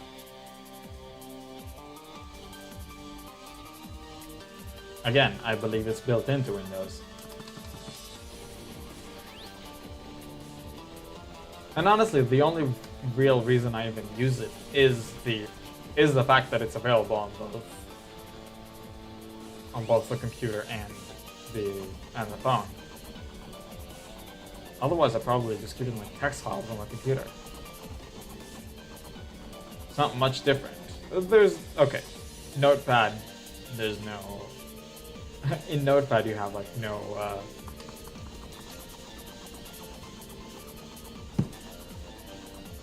You have no formatting features. Sticky Notes has a little bit.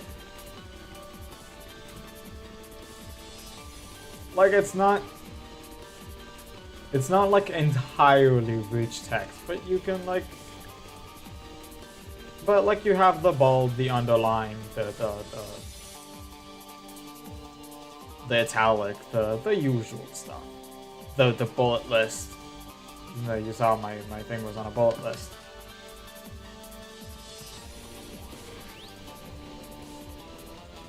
So that's an advantage of Sticky Notes over like text files.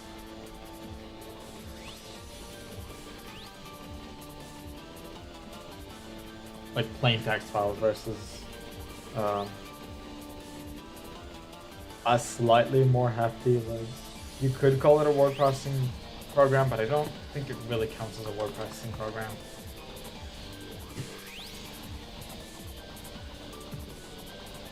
I think it doesn't even have like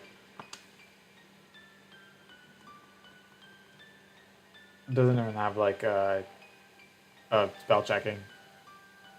Like on the phone, you have the keyboard spell checking, but on the computer, nothing. Computer, you make a typo, it just believes you.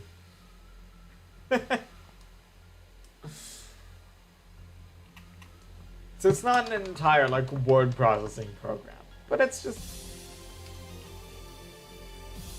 literally just a notes program, right?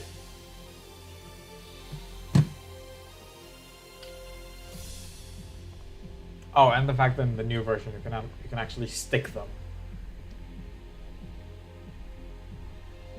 There's a version released not that long ago that was just like mostly like a visual update. It's like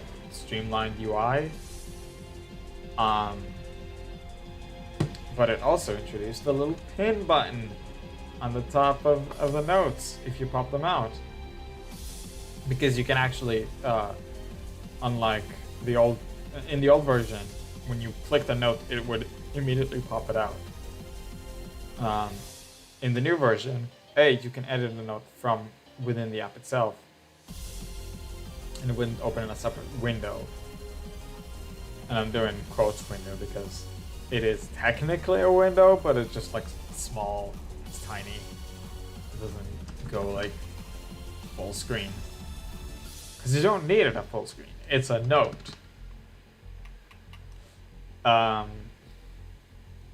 Where was I? Update, UI updates, but it also introduced, if you pop out a note, a little pin button, which keeps it always on top. Which is something that I used to have to do with Power Toys, because it just wouldn't actually stick. You know, it would be sticky notes that don't stick. So I guess feedback and stuff made them realize that people want notes to actually stick and be in front of things. Because like you take notes in one program and you want to then use another or do another thing but still have the note open. So make the notes actually stick. So basically, I'm very much a fan of the new version. On the phone it didn't change, but on the phone it's not really necessary, I feel like.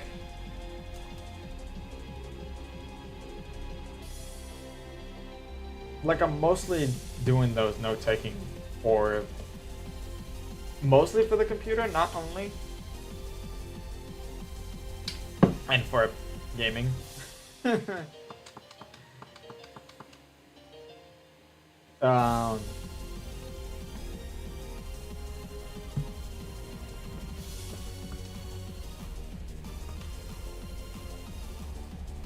But I'm also like, I also have a note of like expected releases, I call it, which is like any game, TV show, episode, movie that I want to, that I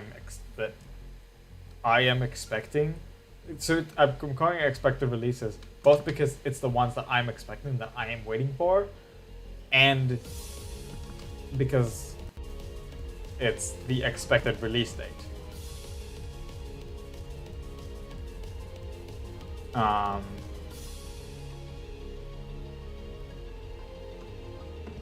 They don't change very often, but I'm still putting it as an expected release date. Like movies and games, usually when you get a release date, I need to actually update Legends ZA on it. We got the release date a couple days ago. That's something that I'm going to talk about that in a minute.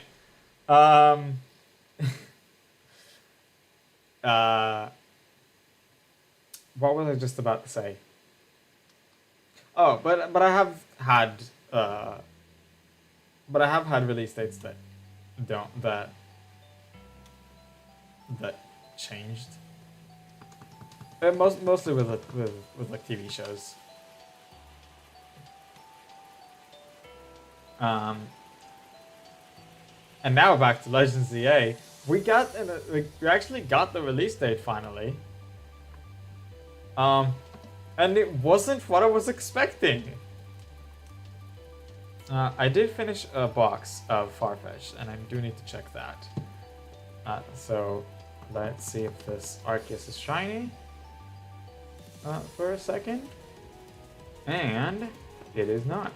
So we're gonna get to 1800. Look at that. Anyways, 1, 2, 3, 4, 5, 6, 7, 8, 9, 10. 1, 2, 3, 4, 5, 6, 7, 8, 9, 20. 1, 2, 3, 4, 5, 6, 7, 8, 9, 30. Cool. No miss Chinese.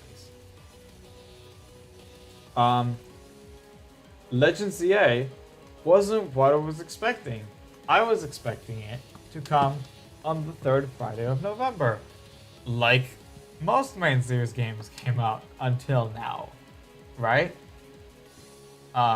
Which would have been November 21st? Yeah, 21st this year. Instead, it's not a Friday at all. It is actually on the third Thursday of October.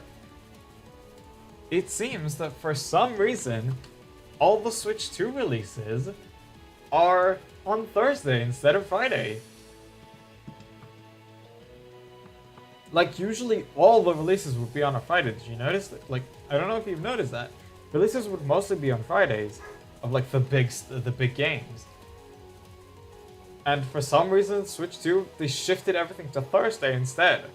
Which, honestly, is so much better for me. Because Friday is the beginning of the weekend here. And delivery companies don't work on the Friday. So, I don't know why this song is so quiet, my god. So actually, shifting all the release dates to Thursday means that if I'm not going to the Nintendo store to pick up games, I'm actually going to still get them on release day. Because delivery companies still work on Thursdays. So that's fun.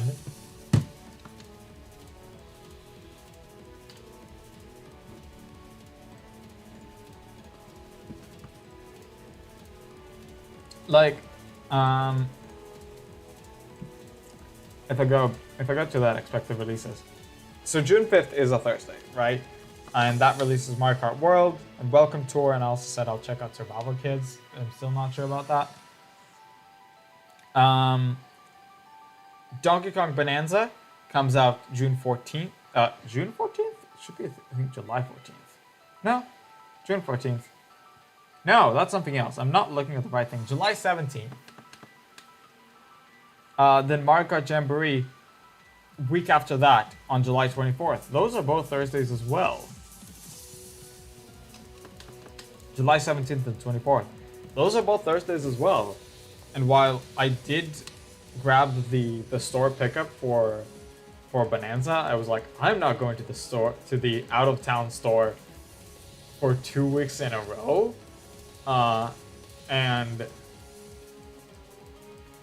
I selected the home delivery option for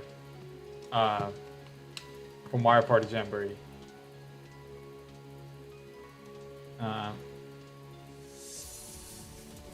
You know, Switch 2 edition, because I'm not going to be buying the Switch 1 version. There's no point. I think I talked about it on stream before. It may have been on an Airbro, so I can't actually play any Mario Party game on my Switch.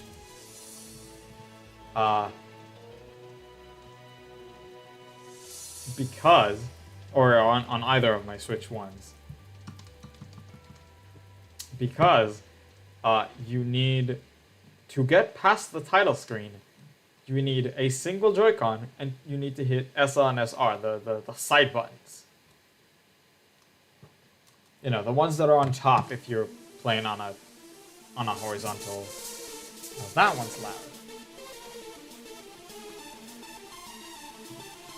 loud. So like the side buttons that are on the top if you're playing horizontal. You need to hit SL and SR. And even though I have 4 single Joy-Cons, like single-sided Joy-Cons, the SL and SR buttons, on all 4 of them, both of them are busted. And no other buttons are.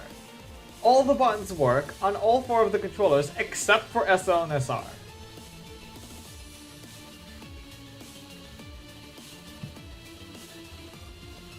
So the thing was, right, that I'm not playing a lot of Mario Party. Okay, like, you can play it on your own, and it's fine. And the only version, the only Mario Party that we actually have is Super Mario Party, the first one that came for the Switch, because me and Or were like, okay, you released like 3 different Mario parties for the same console. There's no real point. Like, what's the new features? But then I saw people playing Mario Party Jamboree. 2 YouTubers I'm following actually played Mario Party Jamboree, and at least one of them played some other modes except for just Mario Party mode. And it just really sparked this like, oh, now I want to play Mario Party myself. And I grabbed Super Mario Party, and I could not get past the mid title screen. So that was like a, oh. It's like I checked why it wouldn't, like it was like the controllers were connected, but they wouldn't respond. You know? I was like, what the heck is going on? So I went to the system like controller check thing, because you have like in the settings of the Switch you have an option to like check controllers, and you can check both the joystick and the buttons. Like it's 2 different options. So I checked them, and every single button was working except SL and SR on all 4 of them. So that was just perfect. It was just like that realization of, I'm not going to be able to play Mario Party on the Switch. Because hell if I'm going to buy new Joy-Cons for the Switch. So now the Switch 2 is coming out, and I am getting Mario Party Jamboree, but I'm only gonna get the Switch 2 edition because there's no reason to get the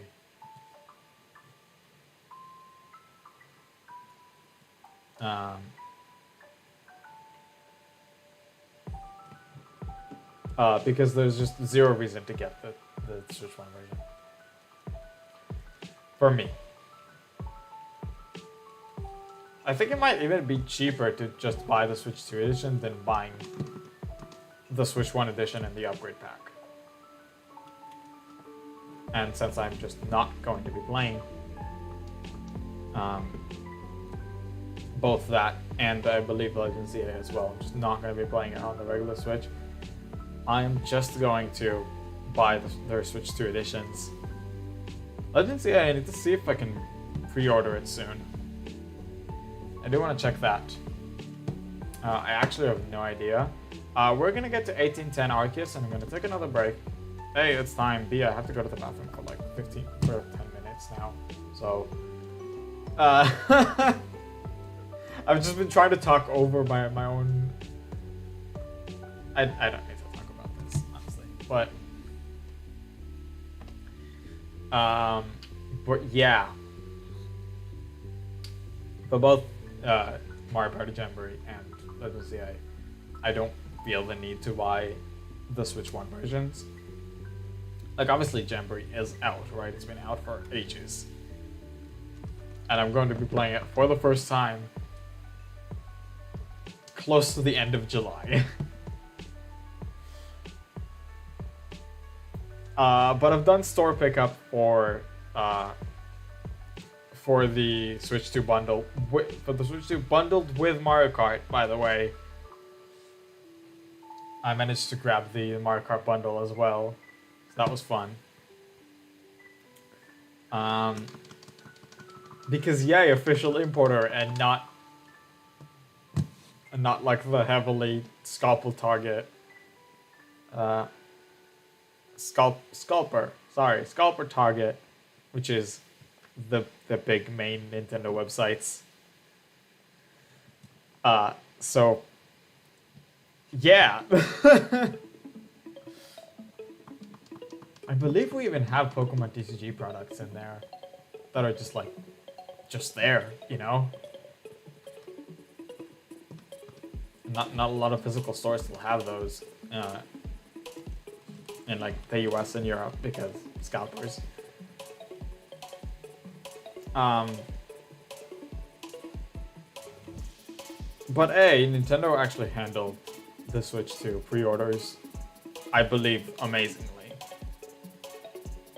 Okay. And even though I had to wait a little bit longer, it was even after it came out even after the pre-order started on in the US.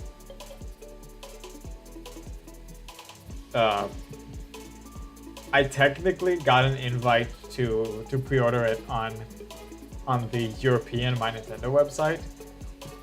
I think because my Nintendo account is still registered in London because of NNID. Because of Nintendo Network ID on the 3DS that doesn't have Israel in there, I had to write like London. I read like London. I had to write something in Europe basically.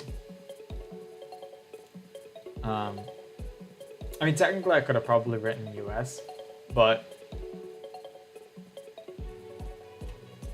I was like, Europe is closer.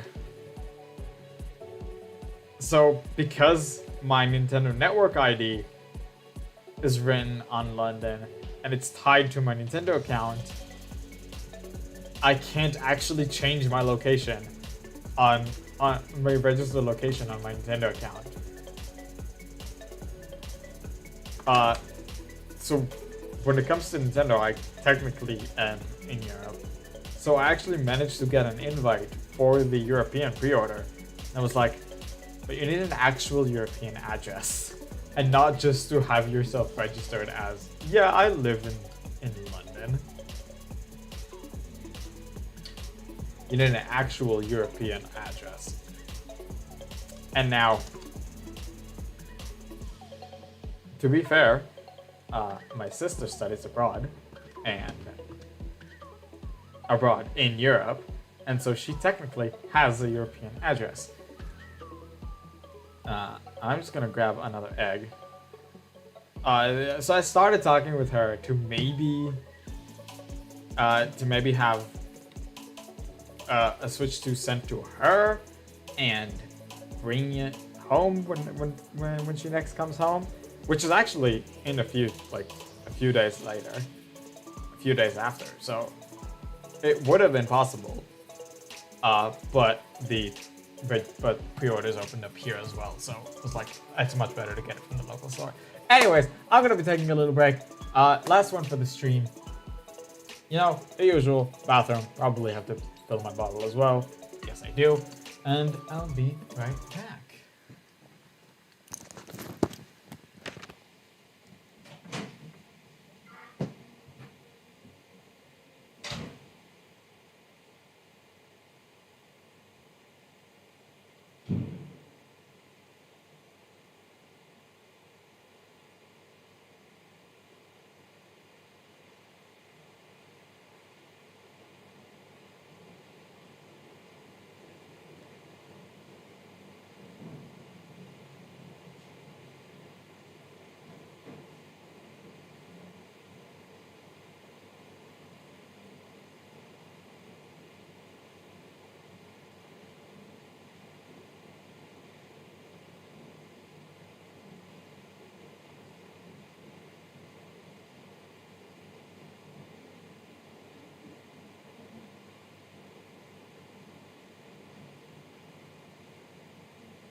All right.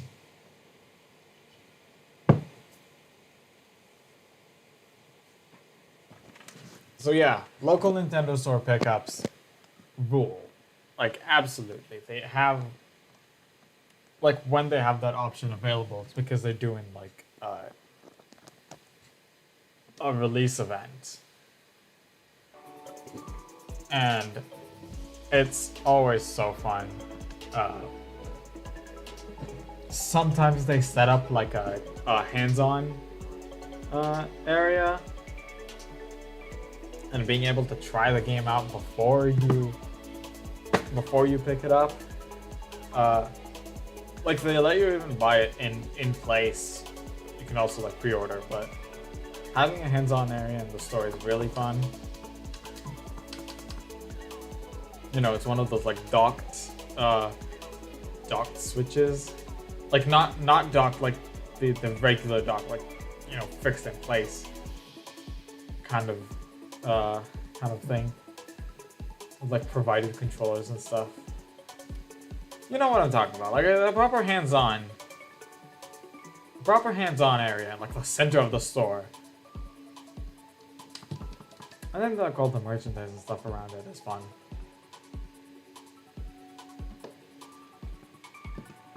I don't know if they like reorganize the store for stuff like that. Like the area in the center of the store is always there. It's just like not set up most of the time, but the area is always there. It is set up when launch events. And if you get there early enough, you can sometimes pick up like a poster for the game, or stuff. It's just like an launch event, a launch event gift. So you saw it, I believe, in the 100 subscribers special that I've done.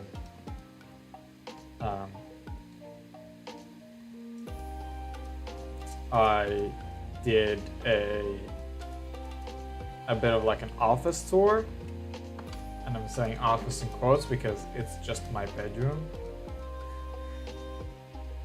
Like you can see, that's not my bed, but that's my brother's bed. Right over there. So this is my bedroom.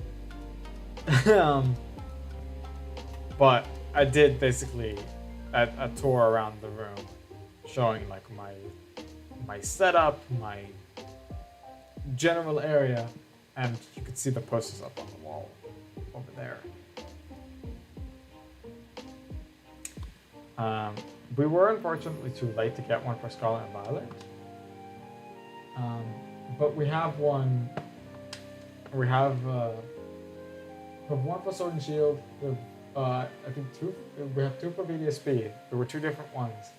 And then we have one for Legends Arceus, one for Switch Sports, which was fun, and one for Kirby's Return to Dreamland, which I don't think actually appeared in the old video, but because it wasn't there yet.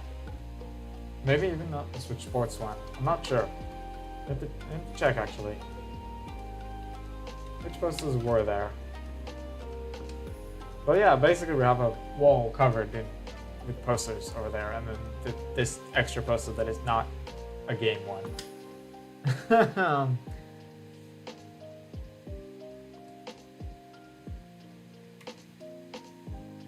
That's not a game poster. That's a different one.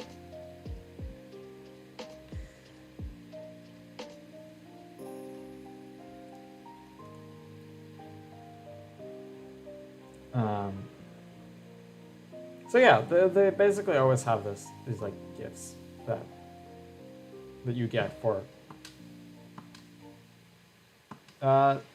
Some of them you get for pre-ordering. I think some of them you just get for buying it on the store on release day. Just for like getting it on release day in the store. So whether you pre-ordered, I think, or if you buy it there. Oh no, that's the playlist. That's the video paused. I hate you, YouTube, for that specific thing. Otherwise, I love you. Because, like, you let me stream and stuff. So that's fun. But for this one feature, I hate it.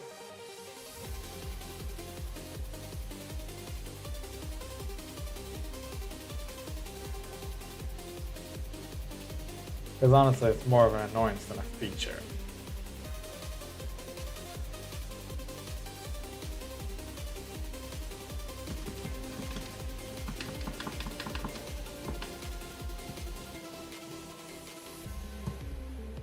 I think I'm talking about it every stream because it's annoying me every stream.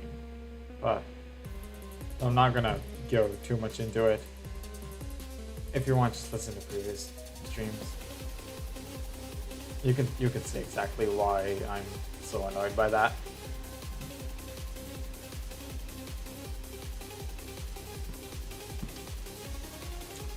Farfetch is not shiny,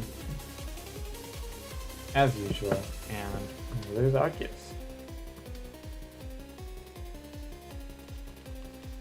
Grab an egg and reset Wheel and Diamond.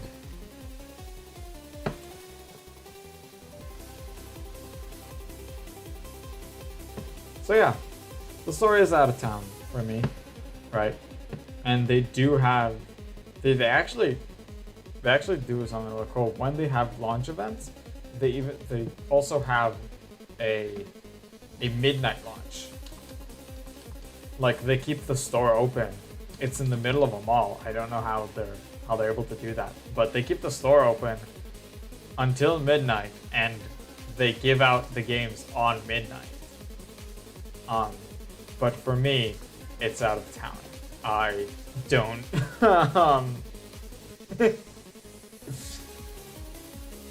It's not practical for me to go there for the midnight launches. Like they start like doing some activities, I think, at like 9 p.m. the day before, and then 3 hours later, they give out the until now it was copies of games, but they're gonna do it for the Switch 2 as well. What is nice is that for games they just have a free entry. For the Switch 2 you actually needed to register,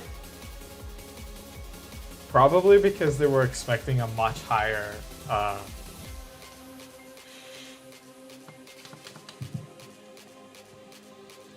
they were probably expecting a much higher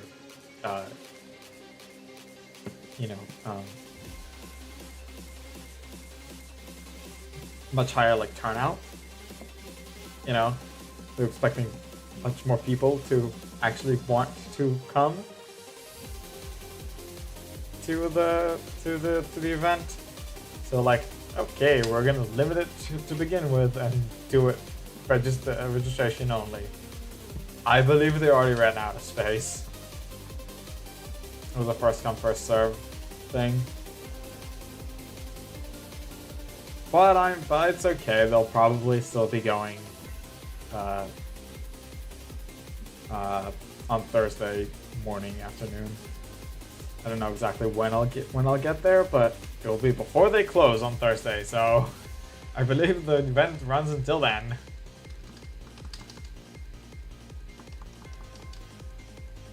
So yeah, I don't actually know how they're able to just keep the store open, because doesn't the mall close at some point? I have no idea.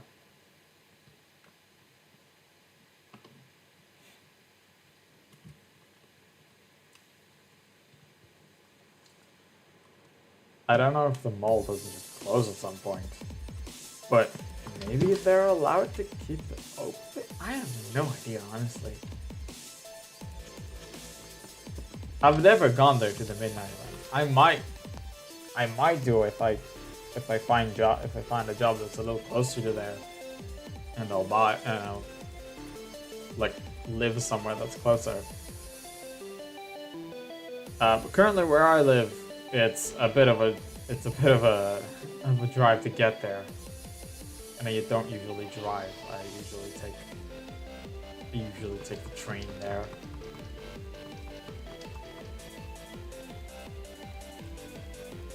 It's a bit of like a train and bus ride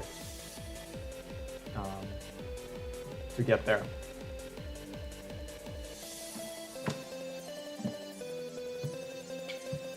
Yeah. So it's not practical for me to. Like, also, I have nothing to do there in that town, and yeah, I have nothing to do there at midnight. Hey Blob, how are you? Happy Pride Month. Oh yeah, that's a thing too.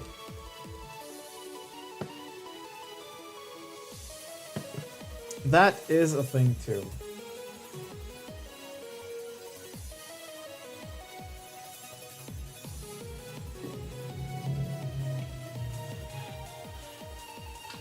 And now I actually have a trans family member.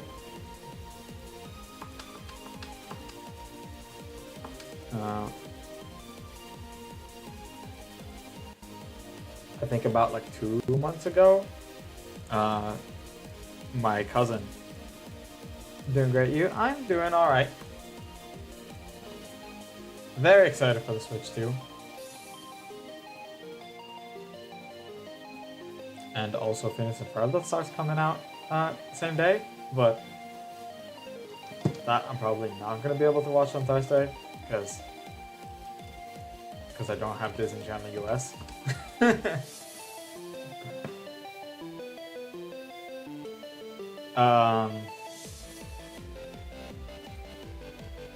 But yeah, my cousin came out as trans. I think it was like 2 months ago.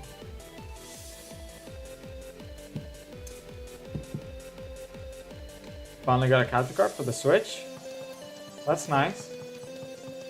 Yep, I can read messages before they appear because YouTube updates before the chat box does. And it's just in my peripheral now. More so than my phone is.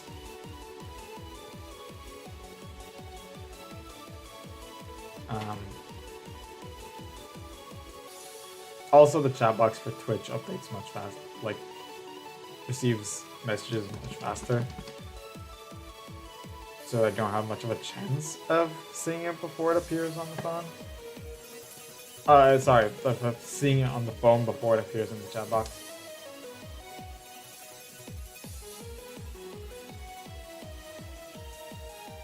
Right, it was you who asked me which capture card I use, right? And I told you that Elgato are the basically the biggest name.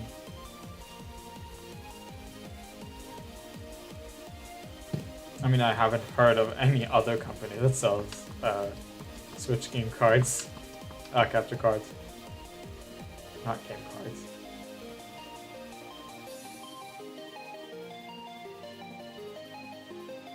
You did it.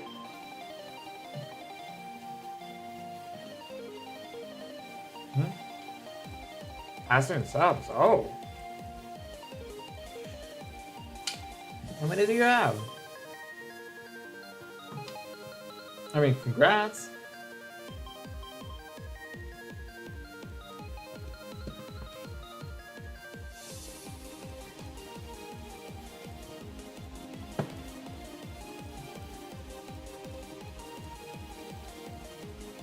I could probably check, but I'm streaming. I'm shiny hunting.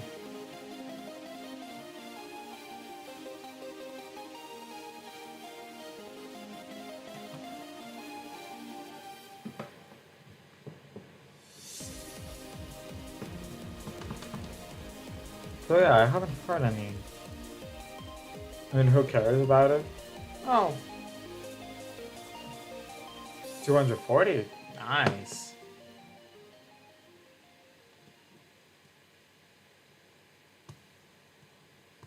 Nice. I mean, still, neither of us can monetize from from anything. Because you need at least 500 to get like super chats and stuff. That's still not ad revenue.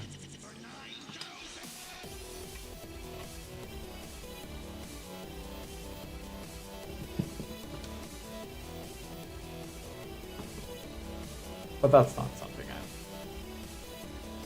I'm really that concerned about. I mean, the income would be nice, but that is mostly what I'm looking for a job for.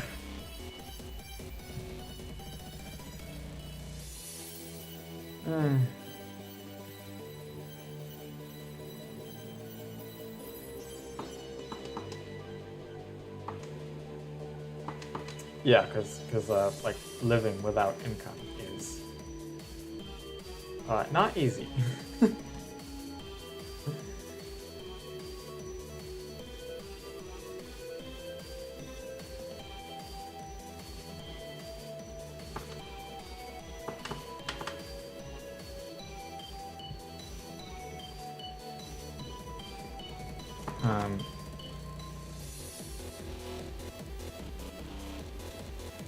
Yeah,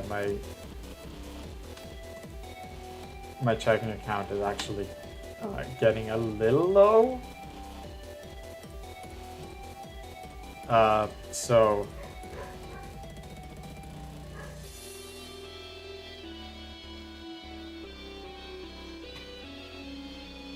I have fortunately managed to not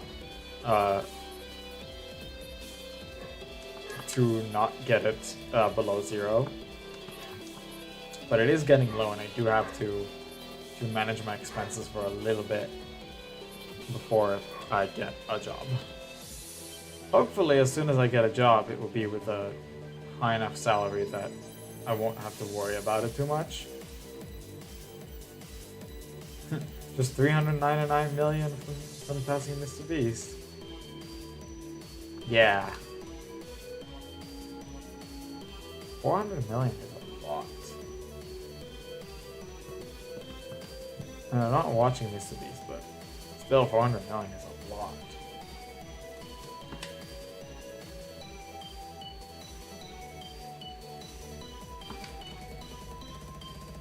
If anything, I just recently saw a video that was, I don't know if trashing is the right word, but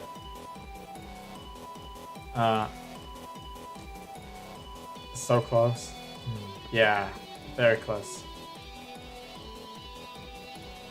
Why doesn't it appear? Oh, I was about to ask, why doesn't it not appear in the chat box? Now it does.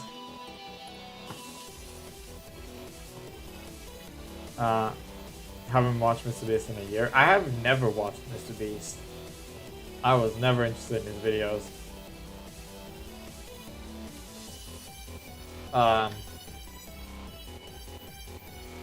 I've just recently watched a video that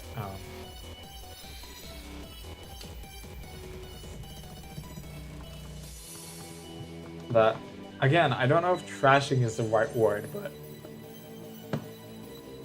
there's accusations going on that Mr. Beast's ad read progress bars are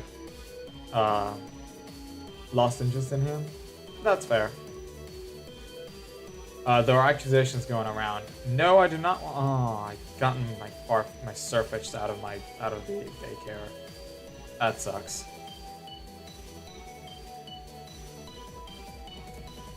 I'd like to leave Pokemon. Surfetched. I grabbed an egg to my fox as well. God dang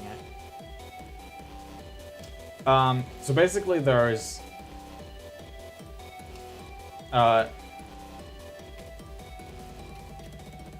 people accusing him of having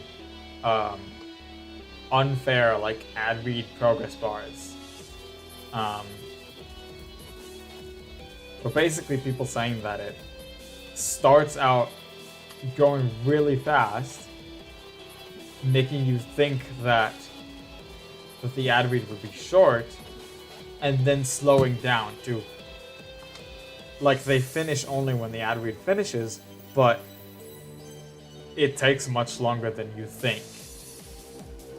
It makes it so that people don't think about skipping it in the beginning, but then it takes so much longer to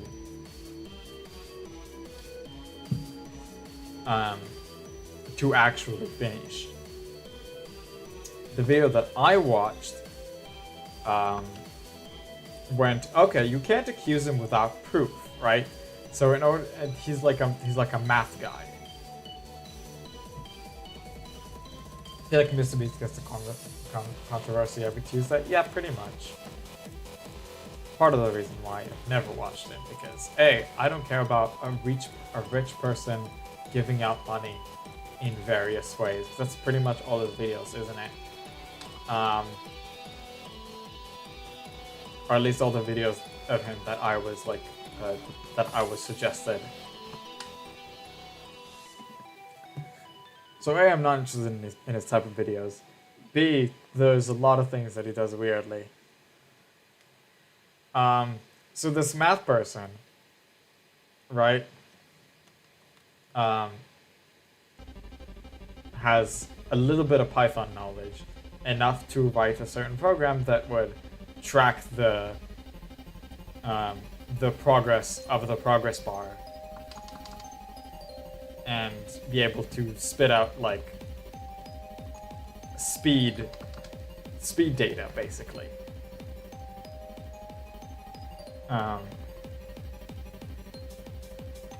From which you can get like acceleration, and he literally showed that it does not have linear speed, which a progress bar for an ad read should have.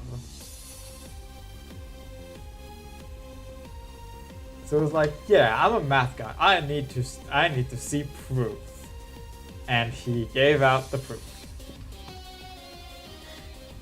He showed very clearly that the progress bar starts way too fast and then slows down.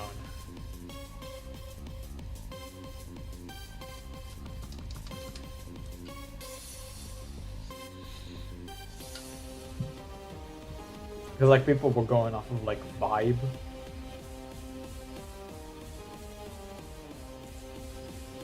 Like it feels like it's going too fast in the beginning.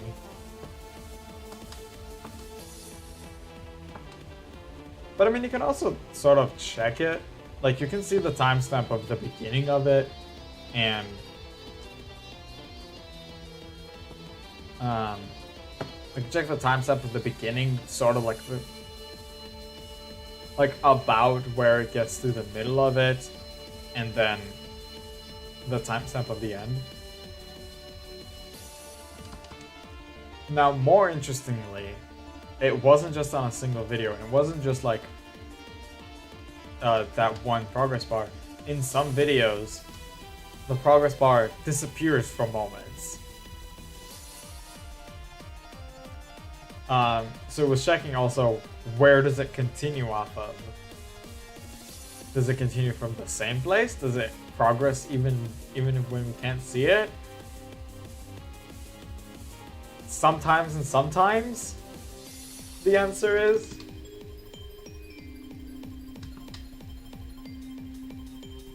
Sometimes it actually continues and returns at a later part of it, and sometimes just like exactly where it left, that's where it continues. Basically, his ad read progress bars are all over the place. And just as a sort of control, he did check other people.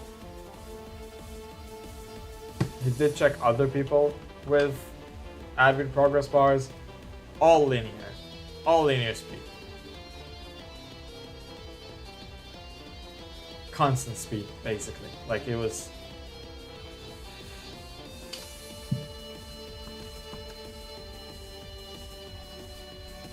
Like he actually like put it in a chart of like distance versus no, actually, yeah, it wasn't speed and acceleration, it was location and speed.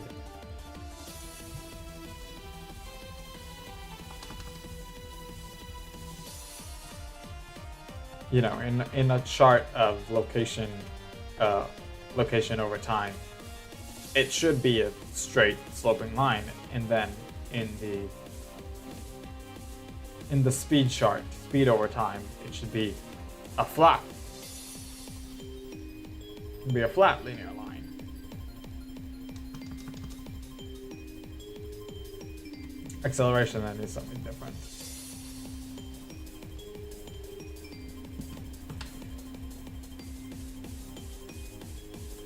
But it showed how basically everyone else has constant speed progress bars, and Mr. Beast just does stuff all over the place.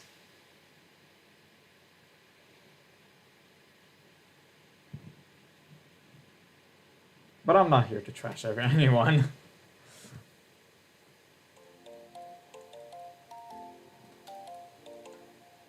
I'm just saying stuff that I am interested about. It's like the math person and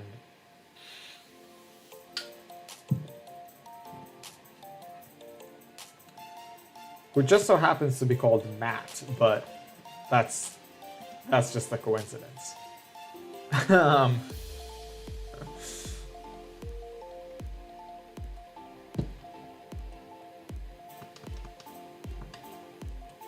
So yeah, I'm watching a few YouTubers that aren't gaming related, or like tech and science and math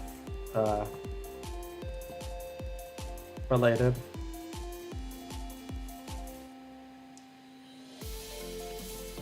Because I'm also curious about these kinds of things.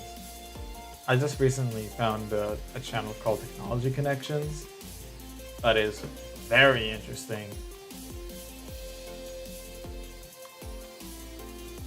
Covers like all sorts of like electronics and technological stuff. All sorts of machines and just how they work. Gets very deep into that.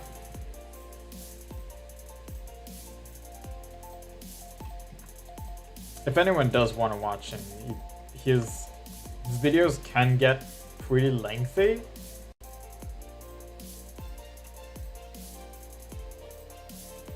Like, I feel like a standard video of his is about like 20 minutes, but you can have like deep dive videos that are like 40, 60 minutes long.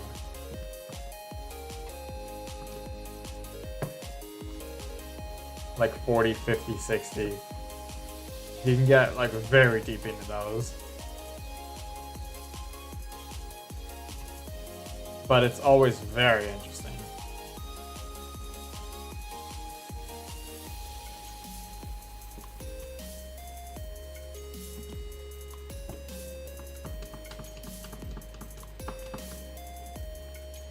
So that is if you're interested about my my YouTube interests.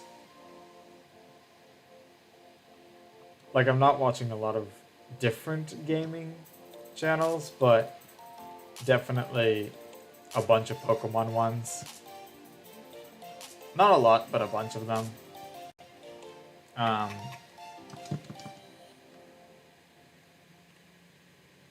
I think I watch few gaming channels. I'm trying to think if there's multiple ones. I'm not actually sure. I think it might be just the one. And then I have a bunch of like tech and science and stuff that I'm interested in as well.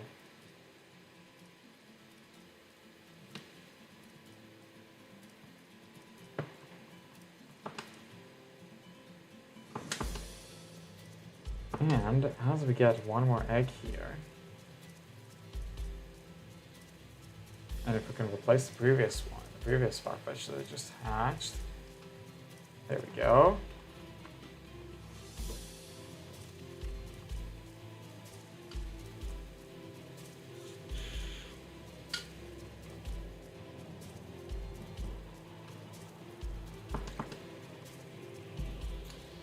As we get one more Farfetch'd egg hatching here.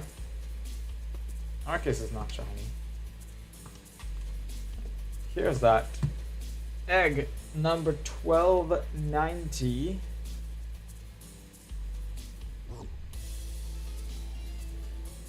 That is not shiny.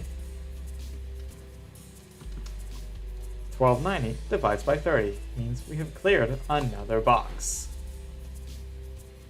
Oh, I do need to pick up an egg. Pick up an egg first. So let's go ahead and do that. There's this. And Farfetch. Another Arceus encounter.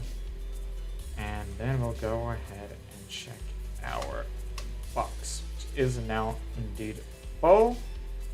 Check the summary, but only after we get the Arceus encounter, see if that's shiny. Answer is no. I think we'll get to 1845 before we'll finish the stream. Because I do have only 10 minutes left. We'll see. Anyways, we'll check in the box. So 1, 2, 3, 4, 5, 6, 7, 8, 9, 10. 1, 2, 3, 4, 5, 6, 7, 8, 9, 20. 1, 2, 3, 4, 5, 6, 7, 8, 9, 30. And even if their model didn't appear every time, the shiny symbol should have appeared if any of them was shiny. So none of them was. So we're saving and continuing to go.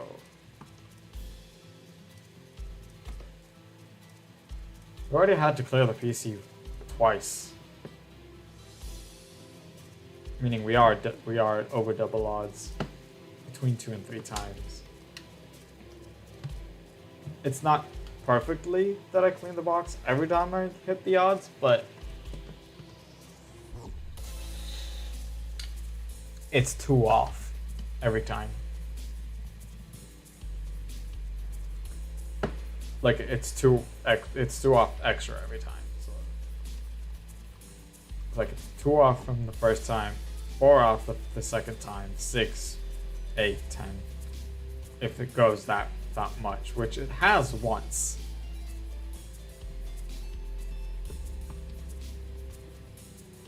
It has once passed 5 times the odds. That was insane. And part of the reason why I actually hate Masuda method. I only do it when I have to. And I don't understand why people do it for regular Pokemon in Scarlet and Violet. Sandwiches are just infinitely better than Masuda method. Because yeah, maybe you can only get the same like 1 in 512 odds if you're in a sandwich in an outbreak, right? Outside an outbreak, it's only 6 out of 4096 and not 8. With a shiny charm, obviously. I'm talking about shiny charm. But you get so many more encounters so much more quickly.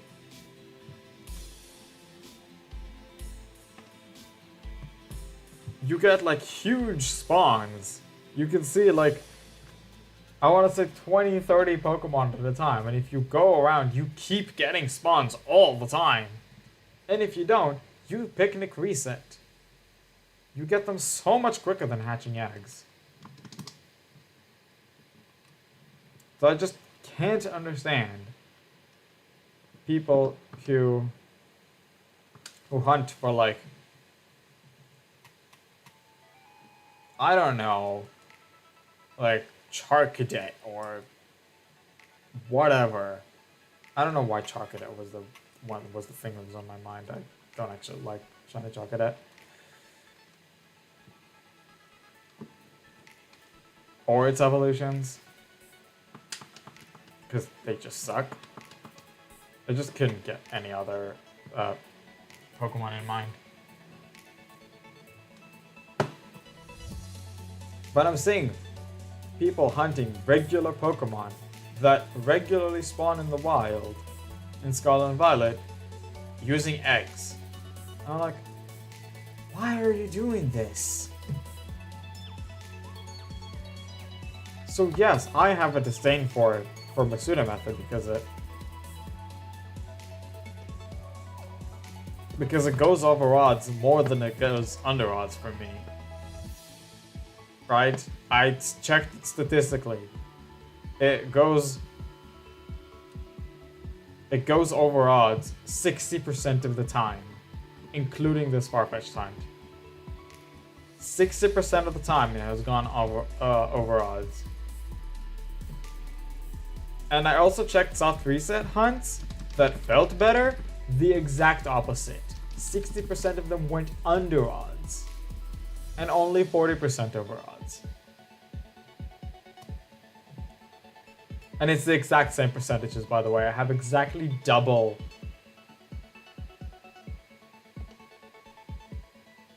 Again, it does include this soft reset hunt. And not the Oshawott one actually that I'm doing.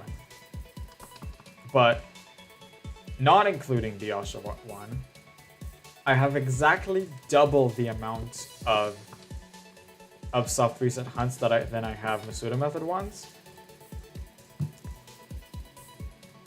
And double the amount of Masuda method hunts that have went over odds, went under odds on soft resets, and the other way around. So it's the exact same percentages, but swapped.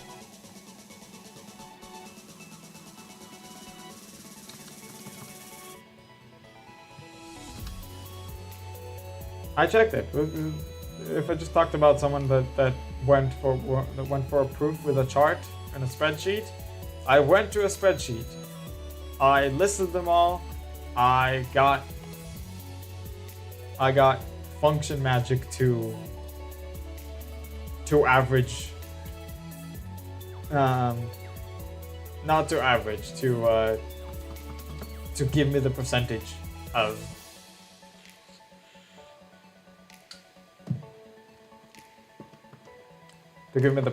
those that have gone over odds and those that have gone under odds. And then also percentages for double odds, triple odds, blah, blah, blah, blah. I will say that I have a soft reset hunt that went over 6 times the odds, and with Masuda method it only goes up to 5.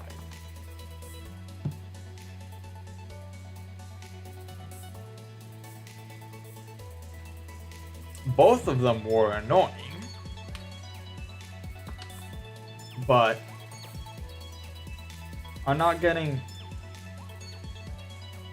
as nearly annoyed by soft reset than I am by Masuda method. So even soft resets that has worse odds than, I mean, again, I'm always comparing it to the odds of each one.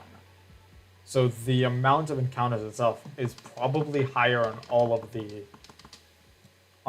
soft reset ones than they are on the Masuda method ones.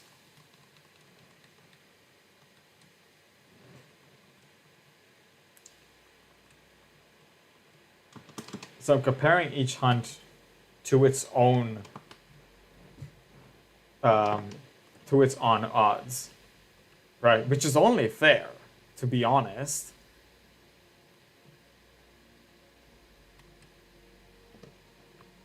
Okay, this is the last Arceus encounter I'm going to do for today. I already have to go to the bathroom again.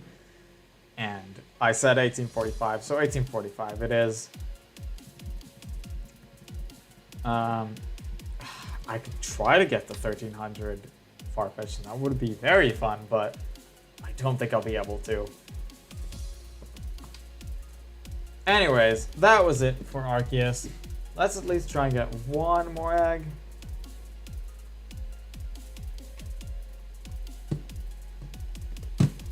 You know what? Just because it's a really nice number, I'm gonna transfer in a second to the main switch, and we're gonna do the 2 eggs on. I'm gonna do the 2 eggs on stream. We're gonna be a little bit more fun. I'm gonna go a little bit over time. As you can see, it is 6:30. Let's save that. I have 2 Farfetch'd in my party. How fun. I also need to charge my Switch Lite. Data management, transfer, send, Pokemon Shield. Oh, you can send multiple save datas now. That's new. Receive. That is also just UI update. That's fun.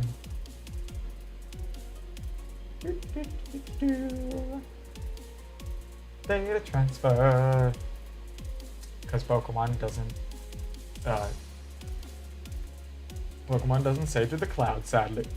Even if you have Nintendo Switch Online. Let me switch the game cards while this is happening. Successfully received save data. Home. Shield. Load. Because that's the DLC. Actually, just unloaded from the Switch Lite. And load the virtual game card, which is just the DLC. Because the physical game card is what you really need for the base game. Yep, loaded this console. Nope. What? What do you mean the user's console is offline? No, it's not.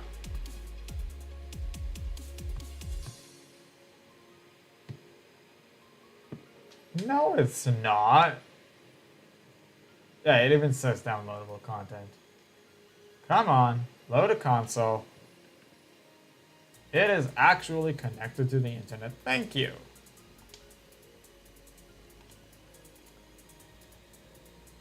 So here, we're gonna do it actually on screen. That's gonna be fun. 2 more just to get to 1300.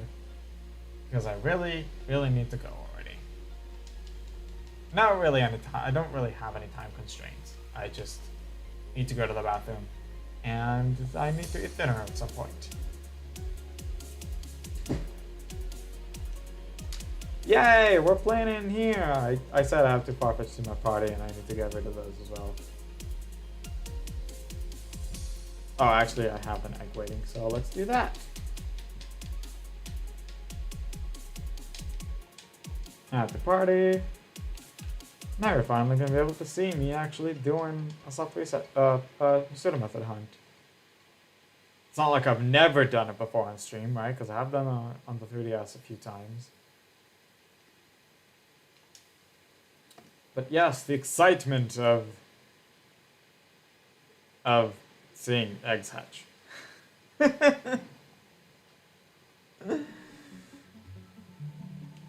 Yeah, here we go. We're just seeing eggs hatch. That's not video pause again, is it? It is. Yeah.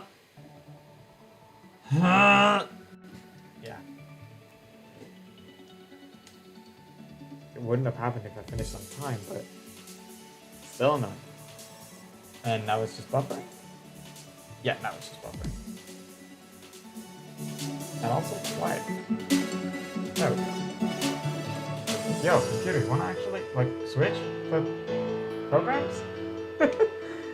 it just was stuck on the program switching screen. Here's the other egg that I also need to replace. And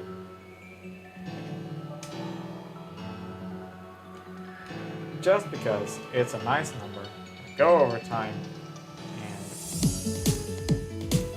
hatch egg number 1300.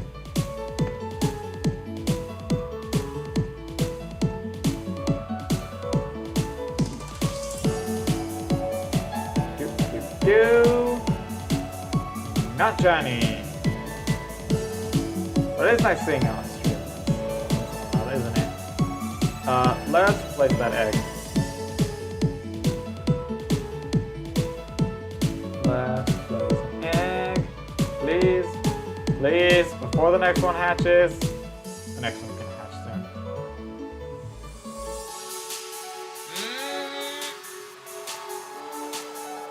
Oh, come on. There we go, there's the egg hatch.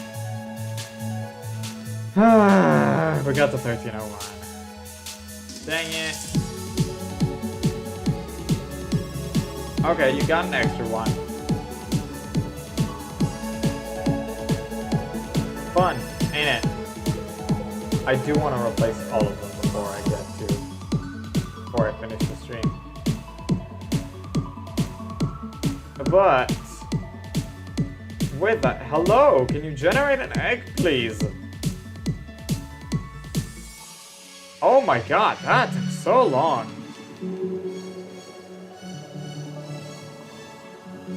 Wow.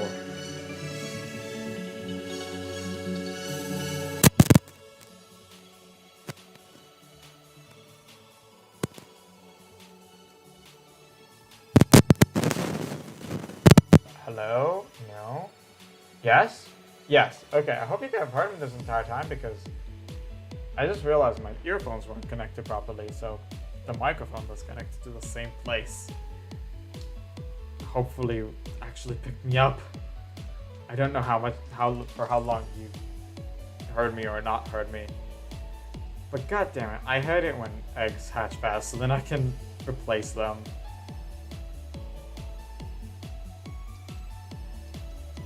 But it's okay, I can continue the stream for a little longer.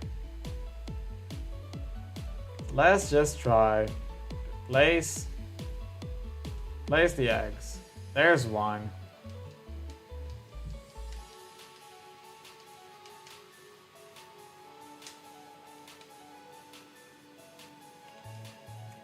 One, now please give me the 2. I don't mind ending it on 1302. I just want to end it with 5 eggs in my party. God freaking. Okay, maybe it will fix itself on the 1305. Maybe.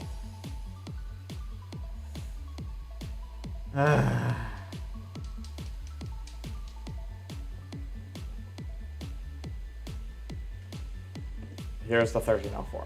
Literally took another step. Man, ain't that fun. You got even more than I promised. Even more than I promised. But now there's 3 Farfetch'd in my party. Goes back down to 2 from this. Going way over my usual stream time. Not way over, it's been 7 minutes, right? I don't mind going a few minutes over, few minutes later. Here's number 2 out of 3.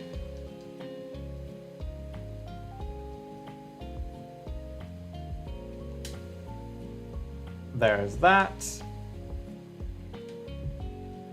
And hopefully